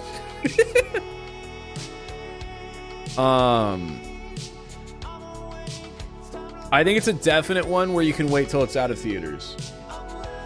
After A Quiet Place 2, I feel like pretty much over. I disagree. Because following one family months after the initial attack leaves a lot of open room to interpretations. It's just like in Fallout, you could have 20 seasons of the show because there's so many different ways to tell that story. World War Z, one of the best zombie books of all time, is good because it's an anthology. People love anthologies. I wish more things were an anthology. I watch a lot of great stuff and I go, I'd like to see Cloverfield. Oh, the Cloverfield anthology is almost great, except for Cloverfield Paradox. I think so far A Quiet Place has stuck the landing on becoming this anthology and using this world to tell new and unique stories. I don't think it's a step down. I think A Quiet Place Part 2 is a step down, and this is a step back up. For sure, for sure. They have 29 seasons of the Pokemon anime. That's not the same. That's not really an anthology. That's just a reskinning. What is the definition of anthology? Have you ever played the Fallout video games? Each Fallout video game takes place during the same time. So in Fallout, it takes place after the nuclear apocalypse, and everyone goes into their Fallout shelters. There's like 100 people in each one. In each video game, you are a different vault dweller coming out of the vault after the apocalypse. And you explore your regions. So some vaults were government experiments where they were like going to test on the people, and they like one vault they were like, we only fed them sandwiches just to see what would happen. And so that's that story. And then this vault is this. And so with A Quiet Place, you see in 1 and 2 how rural America's affected, which is cool, but it's easy to be quiet out there. Like, it's naturally really quiet out there. But taking that same story and putting it in New York City, and the movie opens in a beautiful way that I won't spoil, that immediately sets it apart. Yes, different stories, same world, different perspectives, using the same world building. And I think the Quiet Place world is very well built and established.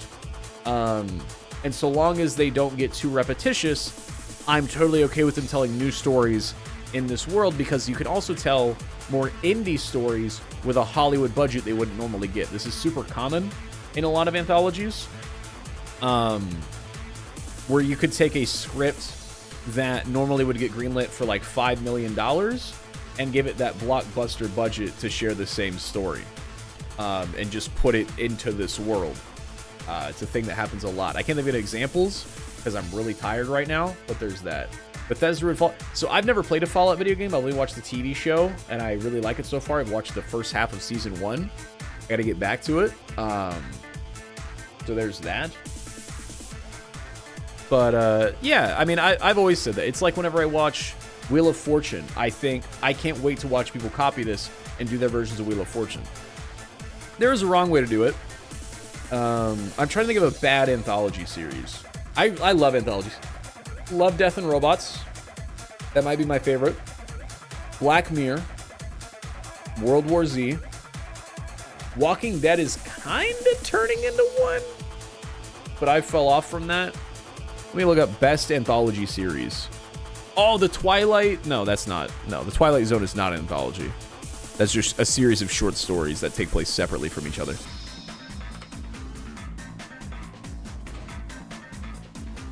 Best anthology series. Oh, Cabinet of Curiosities. Huge. Cabinet of Curiosities is kind of awesome. American Horror Story.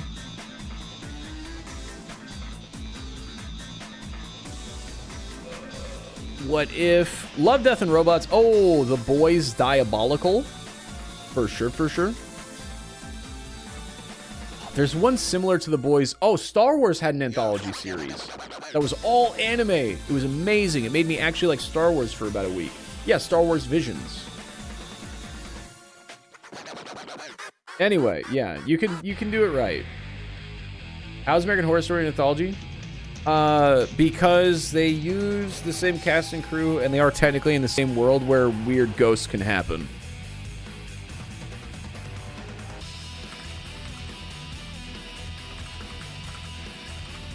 I don't watch them. American Horror Stories is a weekly anthology series where each episode tells a different horror story. Oh, that's why. Each season, some episodes of the show are connected to past American Horror Story seasons. There you go. It's all connected, apparently. American Horror Stories is a weekly anthology series where each episode tells a different horror story and an overarching season.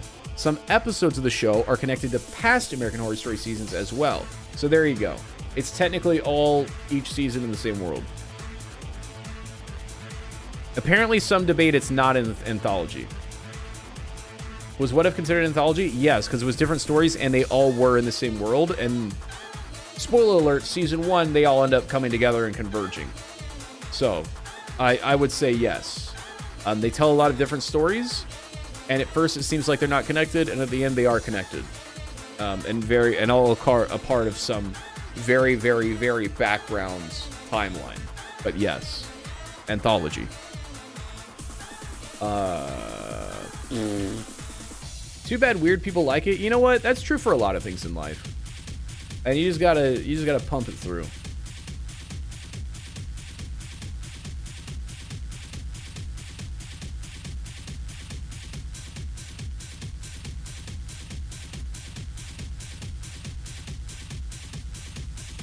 So some think American Horror Story didn't start as an anthology. They made an anthology later.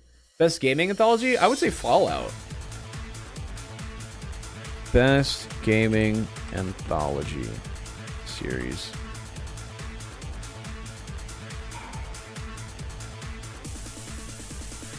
Oh, dude, I'd go Assassin's Creed. Does that count? That's kind of stretching it, I think. Oh, the Dark Pictures anthology. That one definitely counts. Name me one weeaboo who isn't racist or queerphobic. You can't name me, TL viewers or sons. Technically, the Call of Duty campaigns are an anthology too. It is using the same world. No. Because the world also has to do with the time. Yes, it's the same planet, but it's a different region and era. So I don't think that Call of Duty quite is. Because they're not necessarily happening in tandem. I guess you could say in history, World War I leads to World War II.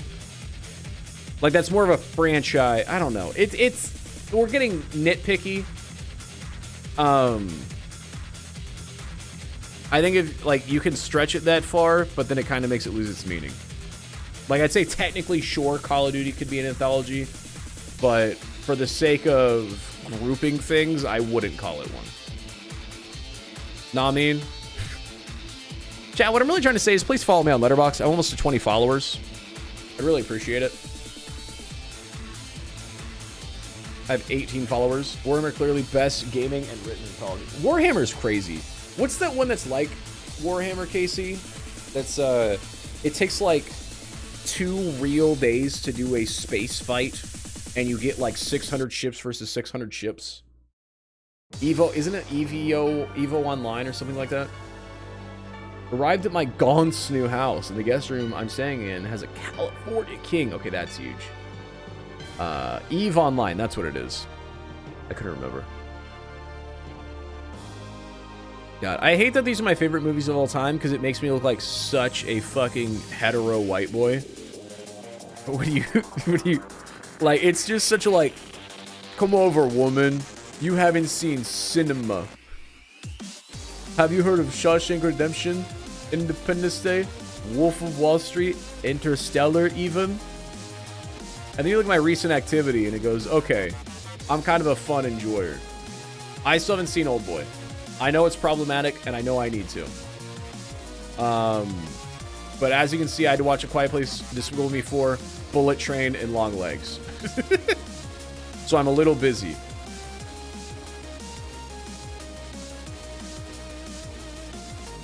There we go. I just watched Kung Fu Hustle. My biggest recommend, once again, Hundreds of Beavers. If you want comedy, Bullet Train, Hundreds of Beavers. The Batman and Oppenheimer, that's crazy. Choosing 2 movies from the last 3 years in your top 5 is so recency bias. That's crazy. I thought you said Lord of the Rings. Wouldn't it just be all the Lord of the Rings? And then the Batman and Oppenheimer? My favorite trilogy of all time is the Planet of the Apes trilogy. The modern one. I still have to see Kingdom of the Planet of the Apes, but I haven't yet. Sorry, chat, I'm checking my phone to make sure I don't have eczema. Also, chat, I'm on 3 of my best streaks ever. Look at that. I have eaten a fruit 4 days in a row, drank 64 ounces of water 5 days in a row, and worked out 9 days in a row. No fruit, I know. I don't have any more fruit. I ate all the fruit. So I'm about to lose my streak, but 4 days in a row, and I'm buying more fruit tomorrow. So don't worry. 9 days in a row brushing my teeth. What's my favorite heist film? That's a really good question. You could almost argue Bullet Train is a heist film, but I think it's more of a John Wick genre. Well, let's see. Let's sort by my rating highest first. Let's see when we get a heist. A lot of Mission Impossibles could be considered. Unpregnant, they're heisting an abortion.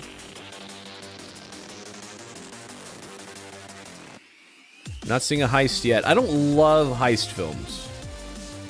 For sure. I think it's gonna... I'm trying to think of one off the top of my head.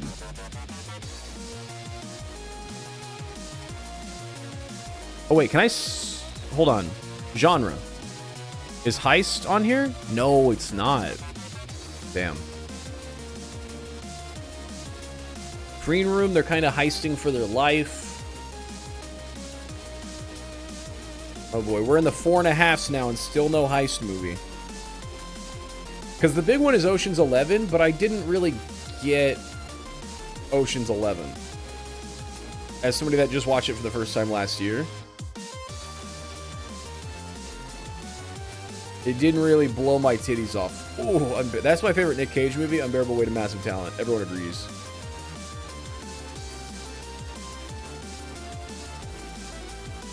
Hold on, let me just Google best heist movies all time. This is a great lineup, by the way. Just all these movies, you should watch all 6 of these tonight, chat, and you'll have a good time. Ocean's 11. Oh, The Italian Job is kind of shit. Snatch, I still have to see. I've heard that's the best one. You know what? I think my favorite right now might be Lock, Stock, and Two Smoking Barrels, which is kind of pretentious. As someone who hasn't seen the movie, isn't the whole purpose of Black Klansman like kind of a heist? No. Black Klansman is not a heist at all. It's about a black man joining the KKK to get information over time. And then he has Adam, what's his name, in Star Wars, be his body while he talks on the phone. Yeah, I'd probably say Lock, Stock, and Two Smoking Barrels is probably my favorite heist movie. He was heisting... You could say about anything. In Rocky Horror Picture Show, he's heisting this... Like, in Dead Man's Chest, you're heisting the dead man's chest. In Slumdog Millionaire, you're heisting the millionaire question. Like, it's not a heist movie, though. Like, James Bond isn't a heist movie. Kingsman isn't a heist movie. They did heist an abortion and Unpregnant. Yes, I would say Unpregnant would be a heist movie. What was that? Cosmic horror? Okay, I can sort by horror at least. Horror. Okay, I love that all my favorite horror films are thrillers. Because I hate horror. You can do horror with thriller, but cosmic horror, probably no one will save you. Yeah, there you go. I'd call that cosmic horror. Banger. Space but scary. Aliens. What's the menu about? If I told you, it would be a spoiler. You should watch it. It's not horror scary. It's Anya Taylor-Joy and Nicholas Hoult being beautiful, and Voldemort's there. And it's awesome. It's basically if Eat the Rich was a movie. You'll love it. I really can't say much else other than that without just like... Is it scarier than Stranger Things? No. No. Like, it's tense, but it's not scary. I still gotta watch The Thing. I am aware of this. Killer Clowns from Outer Space. Like, Leprechaun in Space isn't your favorite cosmic horror movie? I like that movie. I would not rate it very highly. If not for that little leprechaun calling people many, many slurs. And also just looking disgusting when I was a kid. Yeah, oh, Rocky Horror Picture Show is cosmic horror. That's probably my favorite, then, I'd have to say. Yeah, The Menu is the only 5-star I gave out in 2022. It's probably the movie of the year for me. Oh, my leg! Alright, any other categories you guys want me to check?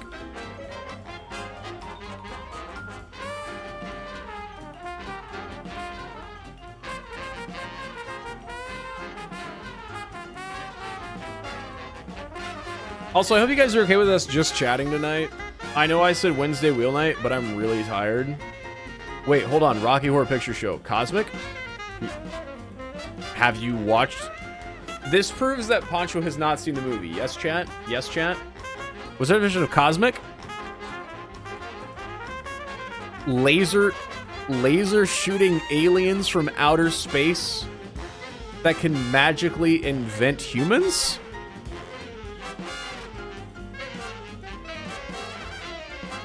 And then they fly a castle away? They fly a castle into outer space at the end?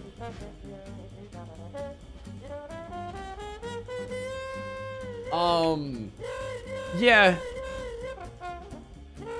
They do the time warp to travel across space and time. More musical? Oh, sure. But I think it could also be cosmic horror. I think it'd be all three. I think it's been too long since I watched the movie. Yeah, I was saying it's very aliens. Sable, what are you? Stop yelling at your Pokemon in chat. Yell at them IRL. Favorite film about a couple, but one of them is dying, preferably of cancer? Oh, The Big Sick. My favorite rom-com of all time. Okay, this is apparently the only romance. Oh, I've added multiple genres. Horror and romance. My bad, hold on. The Big Sick. 5-star rom-com. Boom. Boom. Actually, one of them does not have cancer, but one of them is very sick and may as well have cancer. You know what? Good question. These are my top romance movies. Oh, Slumdog Millionaire is a romance. Oh, Mulan. Oh, I have a heart. I do have a heart. Okay, Pinball, the Man Who Saved the Game is not romance. It's just not. Have I watched Fall Guy? No, not yet. Because it's out of theaters, but not easily on VOD yet. Oh, yeah. Most romance, somebody's dying. A Knight's Tale, somebody's dying. Slumdog Millionaire, somebody might die. Pearl Harbor, somebody dies and then doesn't die. Moulin Rouge, somebody dies and then doesn't die. The Mask, Jim Carrey, Whiteface dies. Princess Bride, somebody literally dies and then comes back to life. Palm Springs, they die, but they can't die. Spoiling a lot of movies. The Notebook, always incredibly sad death. 50 First Dates is death of the brain. Pitch Perfect is the death of feminism. Swiss Army Man literally opens with a hanging.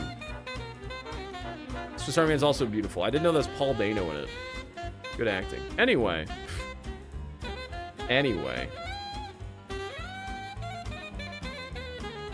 All right, what else is here? TV movie. Oh, I've only rated 2 TV movies.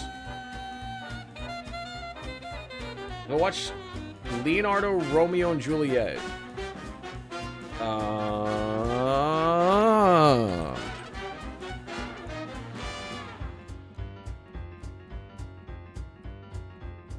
Oh, like it has Leo DiCaprio. Who directed? Was it Baz Luhrmann? No, but I like Baz Luhrmann, so I do know I need to watch it. I'm a big Baz Luhrmann fan. I liked Elvis and I liked Moulin Rouge. Adam Sandler killed my wife. I'm not. Okay, can I sort by Adam Sandler? That would actually be really funny.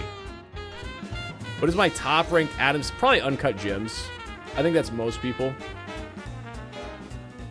Sing Street, someone is dying of poor styling choices. It's rock and roll is not music. It's a vocation. It's a way of life. Get your fucking head on straight. That's a perfect impression if you've seen that movie. It's a vocation. So good. It'd be like saying Little Shop of Horrors isn't a horror because it's also a musical. Yeah, it's like saying it's not a musical because it's shit. Have I watched The Dirt? No, I have not watched The Dirt.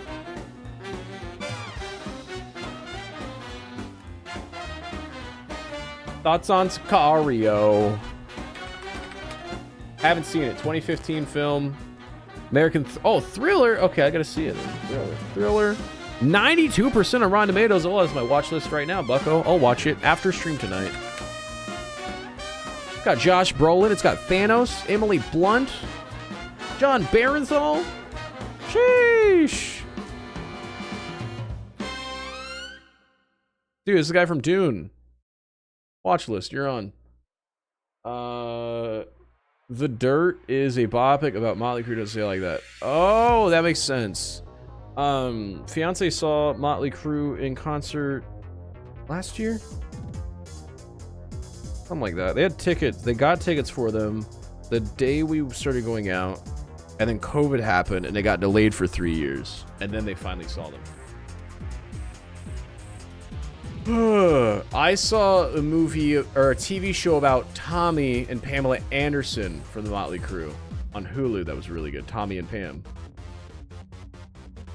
Are we still getting a watch party tomorrow? Yes. Tomorrow, chat, on stream, live on Twitch, we're watching Truman Show.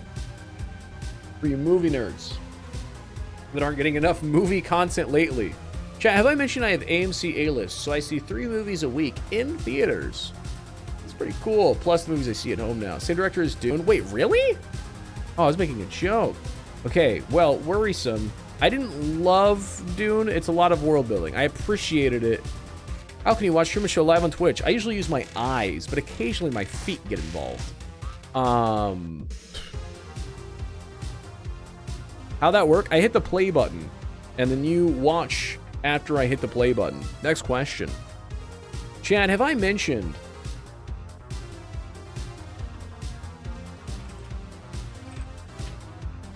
Do I pop up when you search my channel now?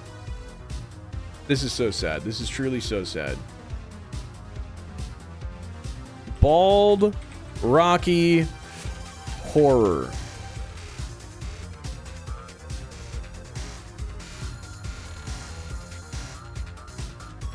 You motherfucker. You don't need to know. You don't need to know. You'll just show up to stream. I hate when chat tells me that I'm going to get banned or not going to get banned or asks how I get bans. Guys, you're a viewer. You don't go to the butcher and ask him how the cow grew up, you know? Is it true you have AIDS? Why else would I be saying it? Because I obviously don't. Chat, this is my movie channel. I'm going to start adding, so we've got reactions. I'm going to start adding movie reviews. So you should absolutely, you know, subscribe. Oh. There's already 31 amazing videos. Highly recommends. Invincible, Roadhouse, Ricky Stanicky, Spaceman, Gen V, Chicken Run, Rocky Horror, No One Will Save You, Soka, No Hard Feelings, Meg 2, The Trench, Megamind 2, Fallout. So now I'm the bad guy. I'm curious of how I can show a movie on stream. Well, because it's just boring. there are movies that are free on YouTube for anyone to watch. So I can stream it. I just have to delete the VOD afterwards because I can't reproduce it. But it's just essentially like if we all hit play on the movie at the same time on YouTube for free. It's a free YouTube movie. Anyone can watch it for free on YouTube. It's essentially public domain, so long as I don't recreate it as my own product, which live streaming is not. It's probably technically illegal, but Twitch hasn't banned for it, and there's lots of people doing it. Truman Show free on YouTube? Yes, it is. Truman Show. We made a list last week. You were here for it. Yep, free. There it is. Boom. Right there, buddy boy. Right there. Boom. Oh, see, OBS can't OBS can't show it. I'll have to figure that one out. How does it know? Interesting. I'll have to figure that out. There's a way around it. Again, I've watched people do this, so I know it works. I'm fed up with people who put the trash cans in cabinets. Who are these people? Tropic Thunder's on there. Austin Powers, Perks of Being a Wallflower, Train to Busan, my favorite zombie film of all time. But chat voted for Truman Show. Let me pull up the list. We made a list. I can show it to you. How do I open? File. Open. There we go. These were the big movies that were on there. There's more, but these are the main ones that I thought would either be funny or interesting to watch with chat. Train to Busan, 5-star movie. Truman Show, 5-star movie. Garfield the movie, funny movie. Monster Trucks, funny movie. Garfield 2, funny movie. Osmosis Jones, great funny movie. Fat Albert, great funny movie. Whiplash, great movie. Volcano, great movie. Big, problematic movie. You need to watch Whiplash? Yes, you do. Yes, you do. Yes, you do. Doo-dah, doo-dah. Haven't seen a great funny movie in ages. People say this. Let me give you some recommendations. My rating highest first. Where's the music? Where's the cheese? There we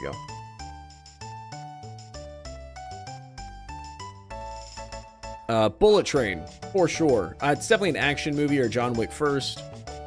Unpregnant 2020. That's not a comedy. Good Boys. Good Boys is the best full-out, beginning-to-end actual comedy. 2019. Highly recommend it. Yeah, 37 times. It gets better every time. Everyone I've showed it has loved it. I have a couple chatters that hate on it, but most people I've formally introduced it to love it. Let me see, actually. 5 stars, 5 stars, 3.5. See, Wit's a dumbass anyway. Comedy hit its prime at Old School and peaked shortly after IMO. That's a fair opinion. I have to disagree. I mean, I love movies like Superbad and other movies that are A Knight's Tale. What was Knives Out spinoff with Batista? What? What was Knives Out? You mean the sequel to Knives Out? That wasn't a you talking about Glass Onion? That's just the second movie. That's just the second movie. That's not a spinoff. It's Knives Out 2. Do you guys remember that Harry Potter spinoff? Goblet of Fire?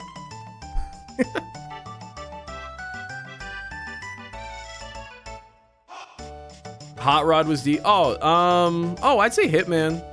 I think it's more of a drama thriller than a... Oh! Hundreds of Beavers. Have you watched Hundreds of Beavers? Hundreds of Beavers. Oh my god. Oh my god. This just came out. It says 2022. That's when it started winning awards. It is now, I think, on Prime Video and maybe Netflix. Hundreds of Beavers. Hundreds of Beavers. I can't stop telling people to watch it. It is the most original and just full of effort and gut-busting beginning to end comedy. It's like a love letter to Buster Keaton and Looney Tunes at the same time. Zootopia is pretty good. It's not really a comedy, though. It's more of a family film. Yeah, no, yeah, it's just the way that they're naming them. Because the third Knives Out is Knives Out, Go Fuck Yourself. No, it's not, but something like that. But Hundreds of Beavers, at least get 10 minutes in. If you get 10 minutes in and you're not liking it, you can give up on it. But like the first minute, you're gonna be like, no way I'm gonna watch 2 hours of this. Like I was. And then after like 5 minutes, I went, oh, this is phenomenal. This is phenomenal. Big fan. Hundreds of Beavers is my recommendation of the year.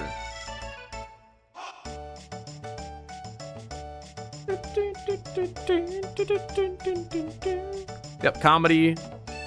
Oh, Unbearable Weight of Massive Talent, Nick Cage. Pineapple Express is probably my favorite. Especially favorite Seth Rogen movie. Recommend good movies like Cocomelon. Oh, 22 Jump Street. Best sequel of all time. Nice Guys is almost 10 years old. That hurts me. That physically ails me. Another Round is not a comedy. Has anyone in chat seen Another Round? It is a Danish or Dutch foreign film with Mads Mikkelsen about alcoholism. The Raid. Why does that sound... Have I seen The Raid?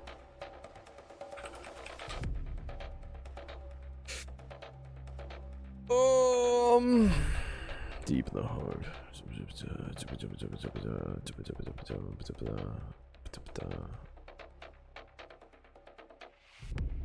Indonesian. So I'm missing on a lot of foreign films, I will say. I'm slowly rectifying that, but it's taking time. I just had no outlet to watch foreign films until the last couple of years. This Is the End is better than Pineapple Express. That's not true. It has more fanfare and cameos and cheap laughs, but I think Pineapple Express delivers a lot more as an all-around comedy. What are either of those movies? What do you mean? Talking about The Raid? Or Pineapple Express? Or This Is the End? This Is the End, Michael Cera does a line of cocaine and then slaps Rihanna's ass. Pineapple Express is one of my favorite always. I've talked about it millions of times. This Is the End, Michael Cera. It's a bunch of celebrities playing themselves, and they go to hell. Oh my god, if I don't fuck Michael Cera tonight, I'm gonna blow my brains out. Oh my god, if I don't fuck Michael Cera tonight, I'm gonna blow my brains out. What? Fucking pale, 110... Oh, I do like the Dread movies. Or the... Which one is it? With the guy from The Boys. Isn't it just Dread? pounds, hairless, probably has a huge cock, coked out of his mind. I don't know. I like The Interview more than this one. I've done... Hold on. Where's my... Hold on. Exclamation point. Opinions. Boy, I'm opinionated. I have a Seth Rogen movie tier list. Where is it? There it is. Oh, it's still in my top. Oh, it's up there though. I think I would raise Superbad. I think I was a little mean to it. I gotta redo this. I think Pineapple Express followed by Interview. I think Neighbors would go. Neighbors and Superbad, I think I would put above This Is the End. Because I think I hadn't rewatched This Is the End recently, but I since have. I'd probably go Pineapple Express, Interview, Neighbors, Superbad, top 4. This Is the End below that, and then everything else stays the same. I think I definitely need to elevate A tier and lower This Is the End after a recent rewatch. I'd probably put Green Hornet above Neighbors too. I just need to do a stream one day where I fix all my tier lists. Speaking of tier lists, I almost forgot. Great segue, me. Great segue. Yeah, that's a solid top 3. The real question is when you ask people Shaun of the Dead, Hot Fuzz, or At World's End. And the answer is Hot Fuzz.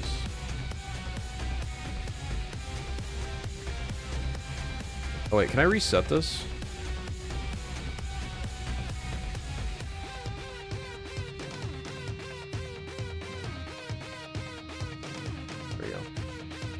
Yeah, a lot of people tell me Hot Fuzz, or no, Shaun of the Dead, and Hot Fuzz just ekes out. They're all amazing. You've never seen Hot Fuzz?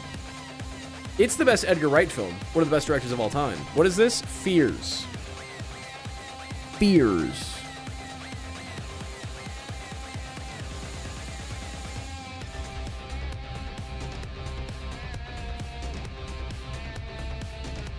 Buried alive. Now, I don't want to be buried alive, but I don't have like a fear of it. Like, you know what? Like these are like, you know,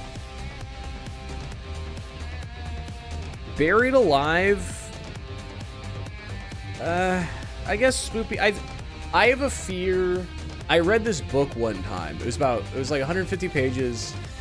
It was, I think, Go Big or Go Home.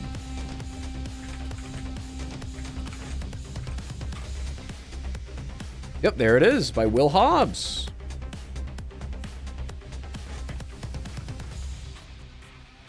And you would think that this book is about biking, but like they bike towards a meteor, and the meteor makes you seem dead to people, but you're not.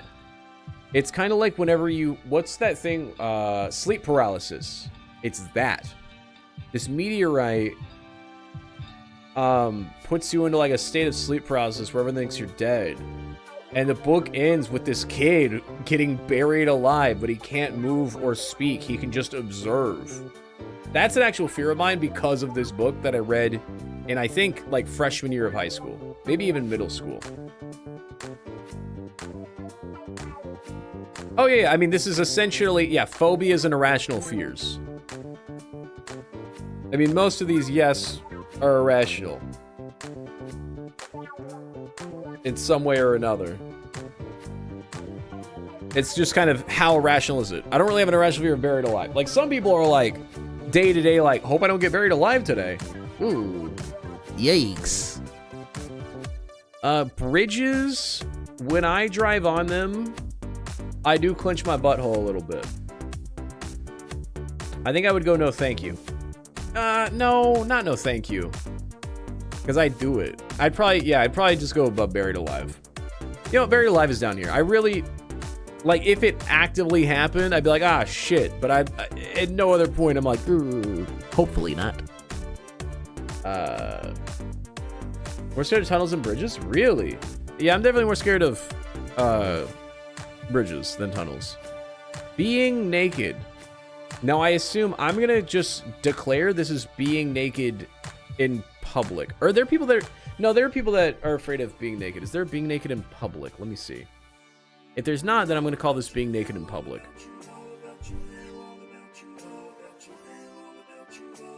No, there's no... Yeah, so we're going to call it being naked in public. I to this day have that going... Like... To this day, going to high school, looking down, and I'm naked. And I go, oh, fuck. Like, in my dream world, it's a real fear that I have. Like, I have a subconscious, constant fear. Am I dressed at this Walmart? Always there. Always there. Constant. Constant.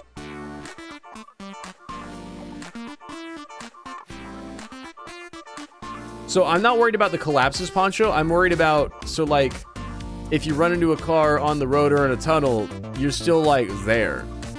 If you run into somebody in a bridge, you go flying, like, that's it. I don't have a fear of bridges or tunnels collapsing. I understand infrastructure. No, it's going off of the bridge. I put on my skirt and that was haunting me for years to come. Oh, geez. Being stared at. I would probably say no thank you. Freaks me out. I don't love that. I don't love that. I'd like to say I'm not an insecure person. However, you, please stop. Please stop. You, please stop. No, I'm not. I have no fear of butterflies. I just don't. Maybe it means like butterflies in your stomach when your crush kisses you, but even then. Bats! Bats give me, I'd go spoopy. Bats, probably above bridges. Oh yeah, most people don't have more than like 3 irrational fears. So yes, very bottom heavy. Babies. Do I really think babies are spoopy? Babies, I don't like babies, but I don't really have a fear of them or even of having them. I have a fear of killing a baby? Sure, who doesn't? I'd probably go top of just chilling. Cancer. Yeah, probably right behind being stared at and no thank you. Don't you want kids? Yeah. But there's a difference between planning on having a kid and suddenly having a kid. Suddenly having a kid is a fear that most people who like to plan their lives have. Unless you just have no plans. But yeah, just like, yeah, unprompted surprise pregnancy. Yeah, definitely. Put me on a Ferris wheel, I hate it. I have no fear of Ferris wheels. I've just been on too many of them. Aliens, very bottom. And I'm a person who is like, yeah, duh, aliens are real. Move on with your lives. Do I think they're on Earth? No, I'm not an idiot. Mathematically, yeah, they're out there. Am I afraid of them? No, I'm not. Well, what am I gonna do about it? I'm good. Yeah, it just says babies, so you just gotta, I think it's, some people are just like afraid of being around babies. I'm weird holding babies, but I'm afraid of them. Cemeteries. Cemetery during day or cemetery at night? Cemetery at night, kill me. Kill me. Dude, I was the designated driver for dumb bullshit back in high school. And like, there was this one where it was like, go to this. So we have a lot of, I don't know if you city dwellers have this, but like a lot of our cemeteries are like down a 2-mile gravel road on the other side of some train tracks in a ditch. And like, there was this old tale, like if you went to this one cemetery and drove around it backwards once, you would see something.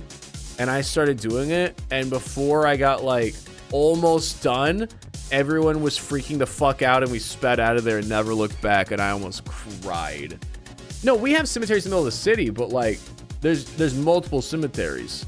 There's family cemeteries, church cemeteries, the main town cemetery. I feel like that's pretty common. Cemeteries, I would probably put top of spoopy. But again, being in a cemetery in the middle of the day, zero fear. Sunset and later, kill me. I would rather collapse and die. Bad breath, probably top. That's kind of there, but not really a fear. One other person with me, I'm fine. Nope, even if I'm with other people in a cemetery at night, kill me. I've been in so many cornfields in the middle of the night with Bryant, and we both shit our pants. Every time. Jeepers Creepers has messed us up. Out in the real sticks, half the farms have their own cemetery on their property. Exactly. Change. Oh, this is gonna be...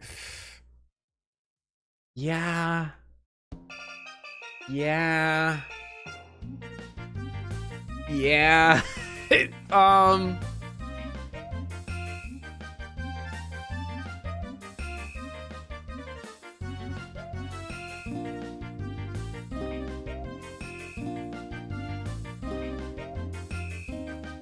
There we go.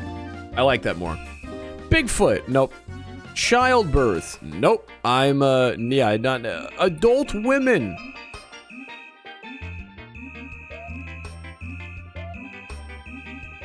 Probably put top of spoopy. Probably top of spoopy. Doesn't everyone have an inherent fear of change? No. Some people would prefer not to have change, but there's some people that are just like, embrace it. Absolutely. Childbirth should scare you more? Yeah, but I don't have to fear it, though. I don't plan on shoving a baby out of my penis anytime soon. I'm good. I don't have to be afraid of it. Blood? No fear. I have zero fear of blood. The chupacabra? No. Adult men. There we go. Yeah, they're pretty... Yeah. Any strange adult, be fearful of. Slight edge to men. Did you not see that's the thing? It lets men be pregnant. Yeah, I'm not gonna do it though. I don't want it. I'm not gonna sign up. Books. Ooh, chat. Are you scared? Ooh. Balloons. Is this a fear of balloons or popping balloons? I do have a slight fear of popping of balloons. Son, you're scaring me. Son. Mama.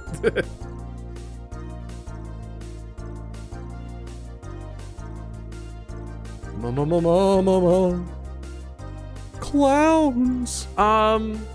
Again, same at cemeteries. Clowns at night, kill me. Clowns during day, no fear.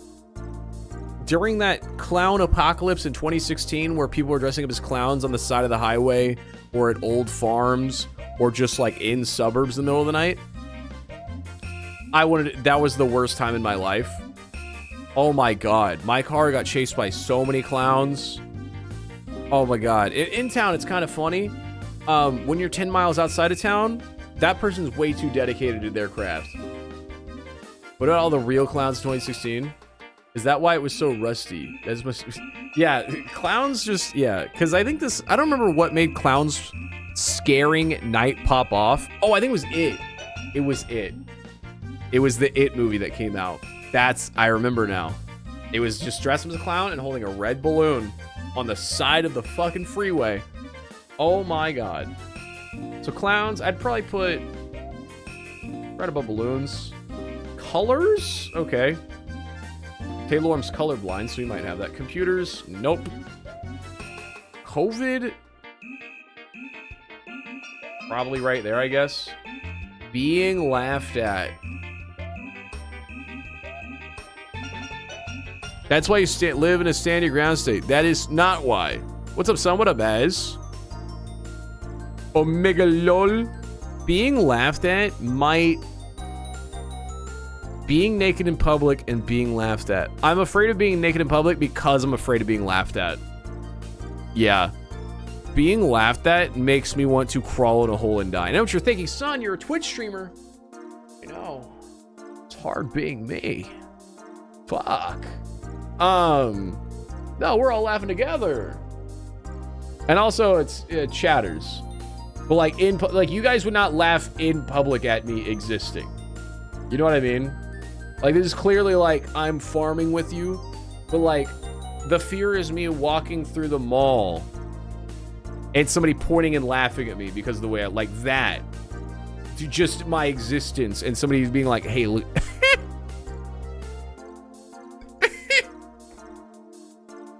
Like, who does that? Nobody does that, but I still have a fear of it. Like, nobody's ever done that to me in my life, but I still have this fear that, like, everyone is watching me, ready to start laughing at me.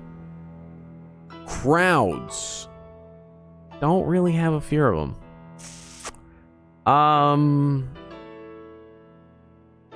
Probably right there, I guess. Yeah, that's fair. Fear of the dark. Okay. Somebody's watching me.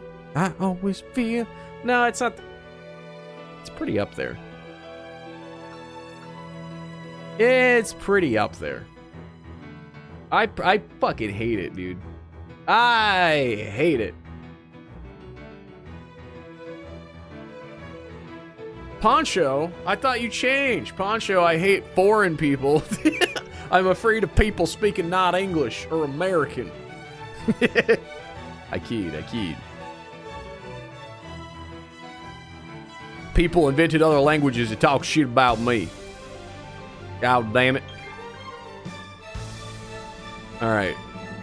We all agree dark is up here, right? It's at least panicked here or nope tier. Death. Number 1.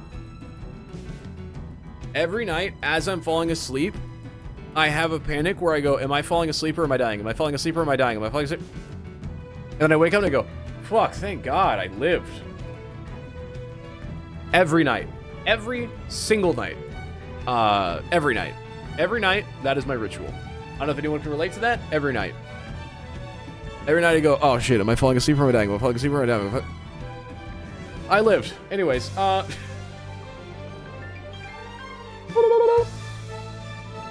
deep water. Poncho, you open stream insulting me and close stream insulting me. You do not get to Boy Who Cried Wolf. Fucko.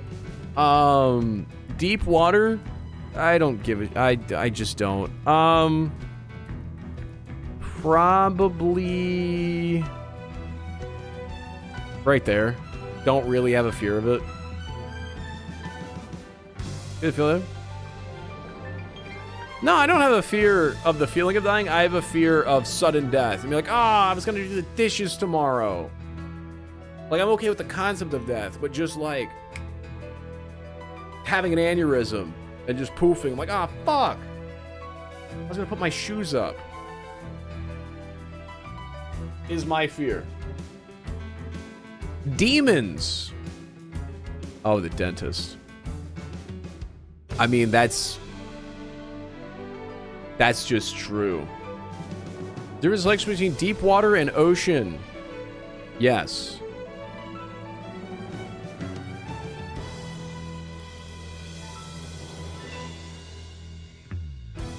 Dogs. Probably bottom of spoopy. Some people just suck. You can never be 100% sure when you can trust an animal. I'd probably put very bottom of spoopy. Most of the time you're good. Fear, I don't have a fear of driving. And you know what? That's the problem. You should. It's a 2-ton metal block. And after driving for a year, you drive it subconsciously just like you would walking. Just like you do breathing. You don't even think about it. It's not your fault. That's just how things work when you do them that often. Don't have a fear at all. Now, I have a fear when other people are driving. I have zero fear when I'm driving. I'm so unaware of the world and its problems. Somebody else is driving. Passenger. Oh boy. Earthquakes. Zero fear. Environmental change. Zero fear. Now, I am aware of it. I do not personally fear it. I'm not like, oh shit. Shit's gonna be hot soon.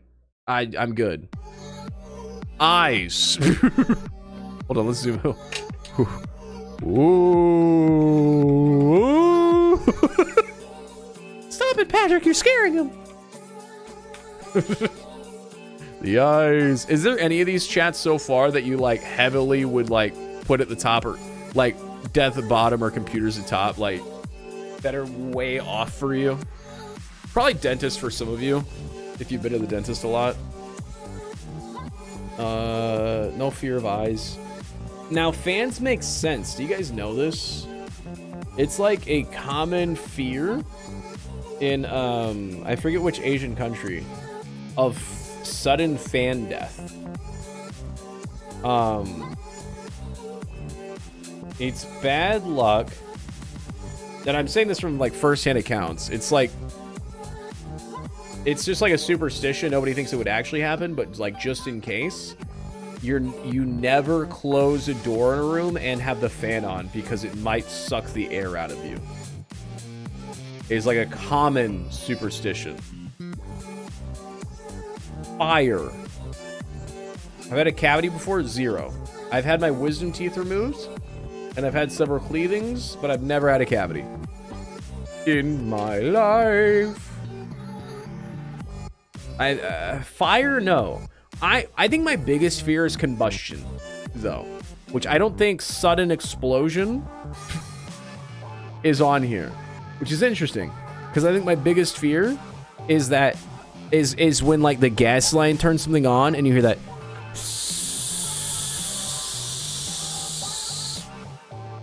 Because while it's pressuring up, I'm waiting for my house to blow up and me with it.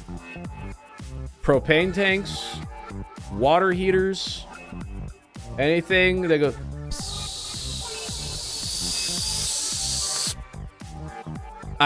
I clench my ass every time. Fish. Flying, everyone should have at least spoopy tier. I think I'd have to go.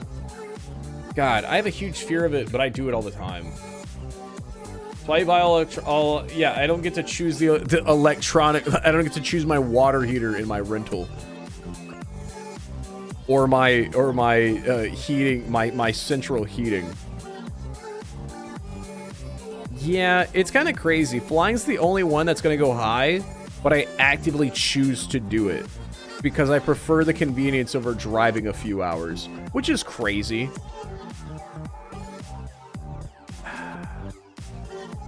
I think probably right there. It's definitely in panic. Germs. No. Go. No. Zero ghost fear. Going bald. All right. Yeah, it's rough. It's probably not going to happen until like my 50s. Like I got great hair genetics. I got a solid fucking set on me here. 100% going bald. Fuck that, dude. Not to shit on bald people, but like, how do you do it? I can't imagine. Growing old, no fear. I think it's gonna be so fun. Heights. I don't think I have a fear of heights. I have a fear of falling, like precarious. But being high up, I do not fear.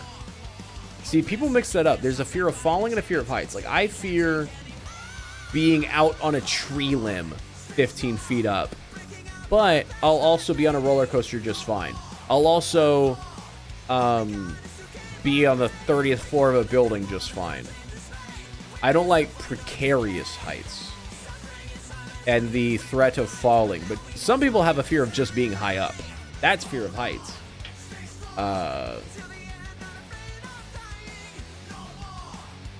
So I guess I just don't have a fear of heights. Holes is interesting. This is like people with a foot fetish. I think this is called like tryptophobia. Does anyone in my chat have it? It's one of like the first major subreddits. Yeah, trypophobia. I don't get it. But people have a fear of, like, it's super common. It's kind of like the foot fetish thing where it's just either have it or you don't. And it's completely irrational. I don't know. Is this like freaking anyone out? Yeah. It's not talking holes. It's talking this. This is trypophobia. Like, it's kind of gross. But it's like a super common fear. I don't get it. Like, I can understand where all the others come from. I just don't know where it comes from. Because it's also mostly AI generated. Like, none of these are real. Like, I guess strawberries? Like, none of these are real things you'd ever encounter. Is the other thing. Horses. Probably same kind of idea as dogs, maybe a little higher. Probably right there. They're a little unpredictable. I hate how often people walk behind horses, and I'm including people that own horses and have been around their whole lives. Anyone that has a horse is too comfortable with horses. I always picture them getting kicked in the noggin and their skull shattering.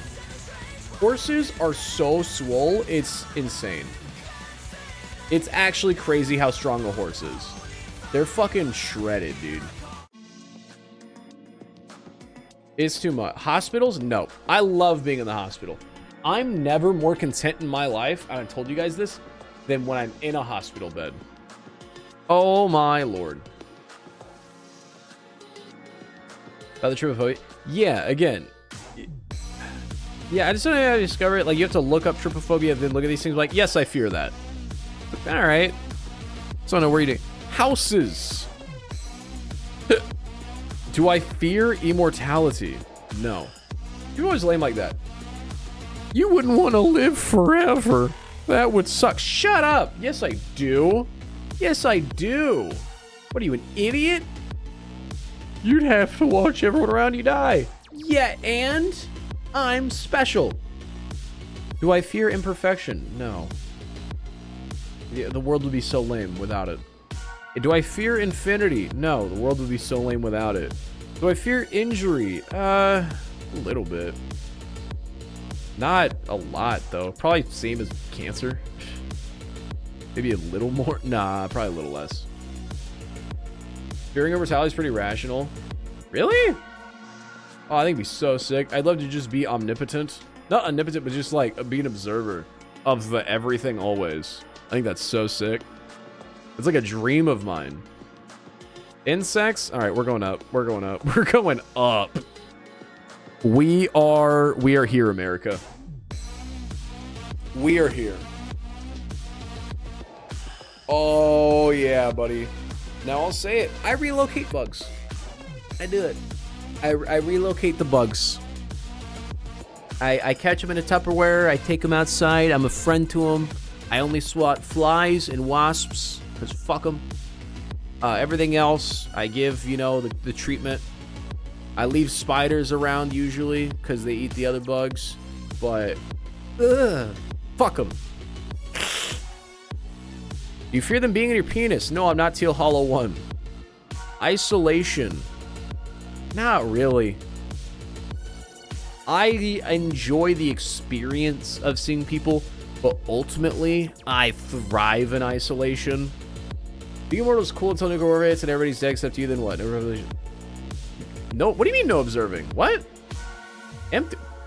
You think the only thing to observe is people? You can observe cockroaches. You can observe the effects of radiation in the atmosphere. Time would fly more rapidly, and before you know it, there'd be something new on the planet. Or maybe not, you'd see Andromeda Galaxy collide with the Milky Way. See how much I want to see that? Growing up, I would watch the History Channel, and they'd be like, in 5 billion years, the sun will explode. I was like, oh no! But if I'm immortal, I'd want to watch it. And then they'd be like, the Andromeda Galaxy will collide with the Milky Way, and I was like, that's badass. And they're like, and most likely the Earth will be unaffected, and life will be sustained if it's still there. I'm like, what?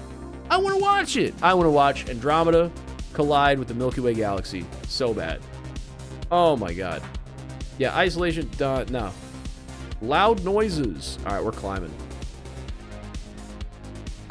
Probably right there. Oh my lord. Nothing makes me feel older than loud noises at my current age. It didn't used to be like that when I was younger, but I'm at a point, I don't know when it changed. I think Little Caesars 2017. Oh my god. Do I fear love? No. Do I fear marriage? No. Do I fear mirrors? A little bit. I don't believe in ghosts or ghouls and goblins or anything starting with a G except for gangsters in paradise. But mirrors? Mirrors are scary, dude. Mirrors are fucking freaky, dude. How do they work? First of all, what about Bloody Marys? Have never done it, and I never will. And I don't believe in it, but I won't do it. Because, like, why even test it? That's my thing. Like, my brother Ethan believes in ghosts, and he goes, like, ghost hunting, and they invite me, and I say no. And they say, why not? You don't believe in ghosts. What's the worst that'll happen? And it's like, well, why would I test it? The worst that could happen is I'm wrong. Why would I fuck with it? I can just keep pretending or telling myself or believing it's not real and move on with my life. Mirrors, probably right there. Giving birth to a monster. Okay, that's just no. What if it's a woman mirror? I don't have that fear. Because if someone's watching, I don't care. I don't care. I think it's kind of hilarious. Giving birth to a monster, top of the fears. Needles, probably bottom of spoopy. I've had plenty of them. I think it's natural to have some more like annoyance. Like I don't fear a bee sting. I'm more like pissed about it. Same for the needle. Nightmares. We're going up, baby. I'm gonna go right there. And this is because of the way my dreams operate. I have the most outlandish, specific details, 10-year-long dreams. And if you turn that into a nightmare, oh, it's hell. Wake up in a sweat. Oh my dear Lord. I rarely have them. Those melatonin-induced nightmares. But when they happen, end me. They make me fear sleeping, which I need to do to live. The number 13. What am I, 12? The 4. I've never heard of fearing the number 4. Hold on. Fear of 4. Tetraphobia is the practice of avoiding instances of digit 4. That feels like it's a form of OCD. It's a superstition most common in East Asian nations. It's associated with death. Oh. 666. No, dude, I love Monster Energy drink. The ocean. Where's deep water? I'd put it right there. Yeah. Ooh, water. Open spaces. What? Do I fear pain? No. My legs are in pain right now, and I'm. Do I fear poison? No. Public speaking. I keep thinking I'm over my fear of public speaking, and I might be, but I still might have those natural nerves. Are nervousness, and fear the same? I don't know. I'd probably put public speaking right there. I invite it. That's what all these are. Like, I'm not afraid enough for it to affect my life in any way. You know what I mean? Like, my fear of Spoopy and Below, it's there, but it's not going to change anything of me ever. Rats. A little bit of rat fear. Little bit of rat fear. Probably between clowns and COVID.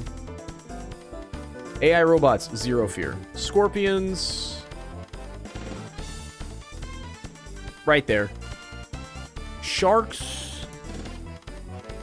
I mean, a little bit when I swim in the ocean. But like I have a fear of sharks until I get in the water and then I forget they exist. Anybody else swim in the ocean and do that? Like, I've swam in the Gulf of Mexico, off the Florida coast,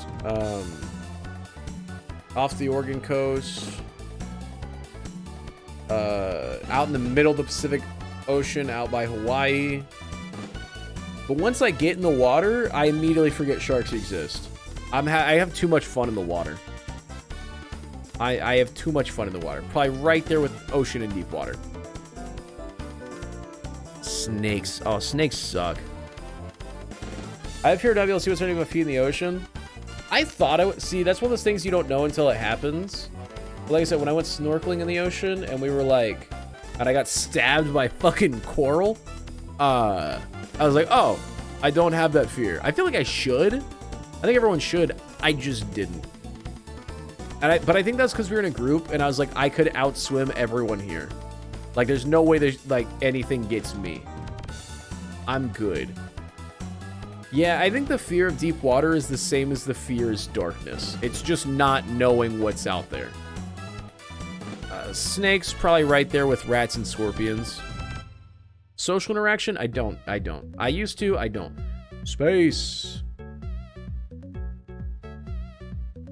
This one is interesting. I think most people don't have this fear. I have a pretty big space fear. Even though I love space and space science. Probably right there. I most certainly have a space fear. I have a fear and a recurring dream of suddenly I'm on the moon. And I jump, and then I die because I float away from the moon. Very often. Very often I fear the lack of gravity.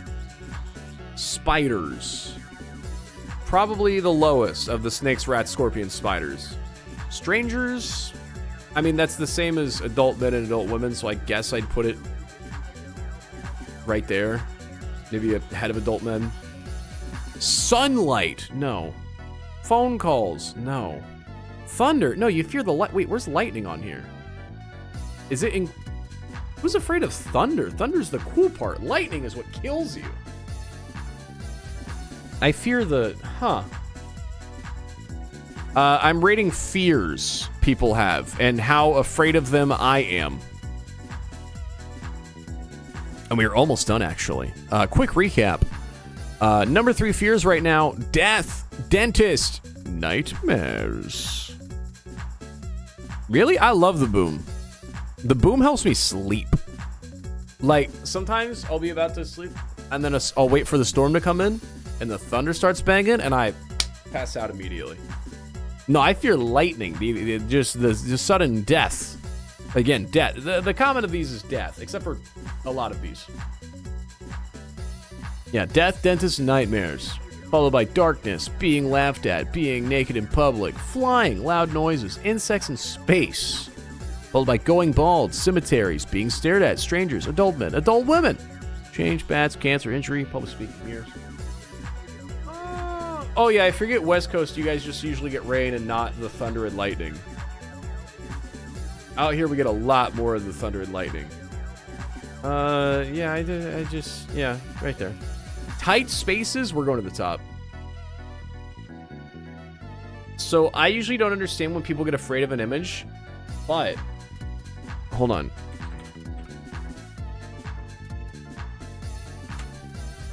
But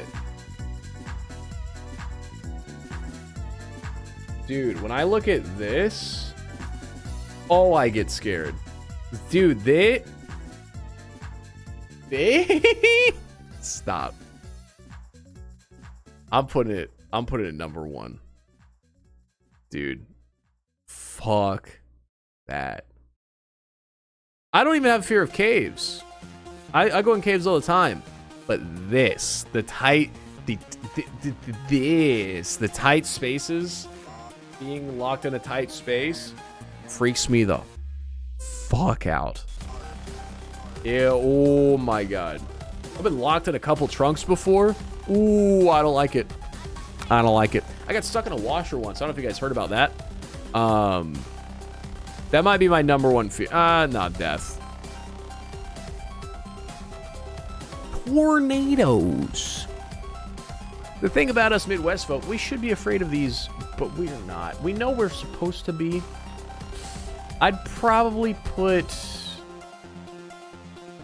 right behind adult women. That's crazy. I'm gonna demote men and strangers, and tornadoes is gonna go above them. Yes. Yes. Trains. No. Vampires. No. I don't fear ghouls, goblins, and ghosts. I fear things associated with them, like mirrors. Sure. Water. No. Werewolves. No. Witchcraft. No. Worms? Probably no, not really. I fear somebody throwing a worm at me. I'd throw up. Probably right behind spiders. Behind COVID. Zombie outbreak. Not even a little bit. Alright. This might be one of my better tier lists in a while. There you go, chat. If you ever want to know how to scare me, you now have the best way to do it. A lot of just chilling. A lot of not fears at all. I am not afraid of bad breath, babies, buried alive, butterflies, aliens, Bigfoot, childbirth, blood, chupacabra, books, colors, computers, demons, driving, earthquakes, environmental change, eyes, fans, fire, fish, germs, ghosts, growing old, heights, holes, hospitals, houses, hurricanes, immortality, imperfection, infinity, isolation, love, marriage, giving birth to a monster, 13, 4, 6, 6, 6, open spaces, pain, poison, AI, robots, social interaction, sunlight, phone calls, thunder, trains, vampires, water, werewolves, witchcraft, zombie outbreak. Do not fear. Biggest fear is going bald, cemeteries, being stared at, darkness, laughed at, being naked in public, flying, loud noises, insect space, death, tight spaces, dentist, nightmares.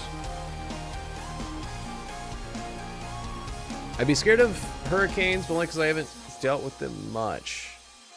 I've never dealt with an earthquake. I mean, we were in that small one a couple months ago, but even then, I'm like, Whack, whack.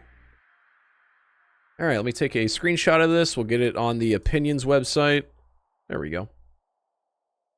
All right, and chat, that has been 3 hours of just chatting. I'm going to wrap this up. Tomorrow is movie night. Tomorrow we're watching The Truman Show live on stream. I gotta figure out how it works. Why is Tex yelling about steak chalupas? I put hot sauce in everything I eat. That should be something that I should probably tweet. Do you really think so? Nah, delete. Do you really think I give a fuck? All right, let me send this into the website. There we go. They've been trying to draft me. Being a fat fuck suck, my legs they chaff me. Got so fat my own body attacked me. There we go. What a fuck God made. All right. So today, I went on a 5-mile workout. I went to the theater and watched A Quiet Place Day 1. I ate a sandwich. I went live. Took a shower. What else happened today, chat? What did you do? Before I get out of here, a little chit chat. Fuck, I'm tired. I've been tired since I started stream though.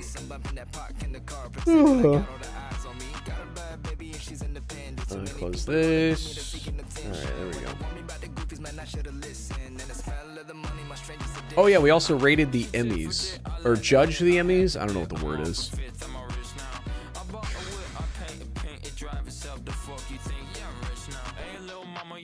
But I'm excited to stream tomorrow because it'll be the first full week of streams uncanceled in a long time. Oh my back! Alright. Ow, my foot. Let's see. I think next week we're going to do Chain Together with Brew and Teal. Another movie day, a Wednesday wheel night, Mr. Beast Monday. Should be good, hopefully. We get 2 weeks in a row. Monday, I get suited for my wedding suit. Spoiler alert. What else am I missing? Saturday, I'm gonna see Twisters in theater.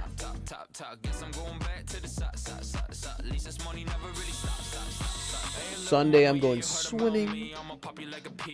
Do I have a color theme? I do. Will chat know it? Not yet.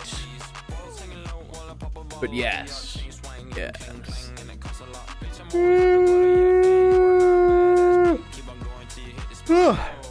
Alright, I gotta get out of here. I hate yawning on stream. I think it's bad. It's bad. There you go. End of sentence. I'm gonna go watch the Harley Quinn show. Alright.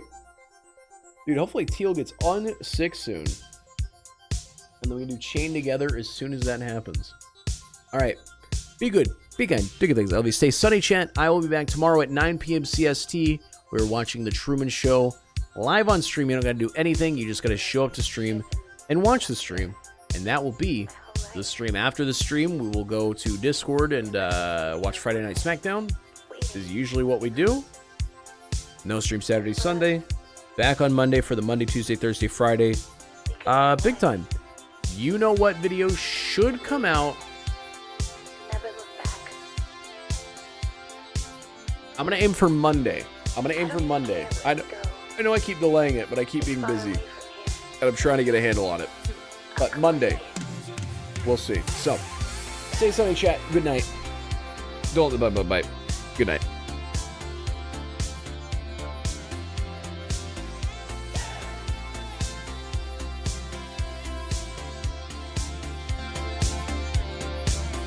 Faked our deaths, lit a match, closed the door.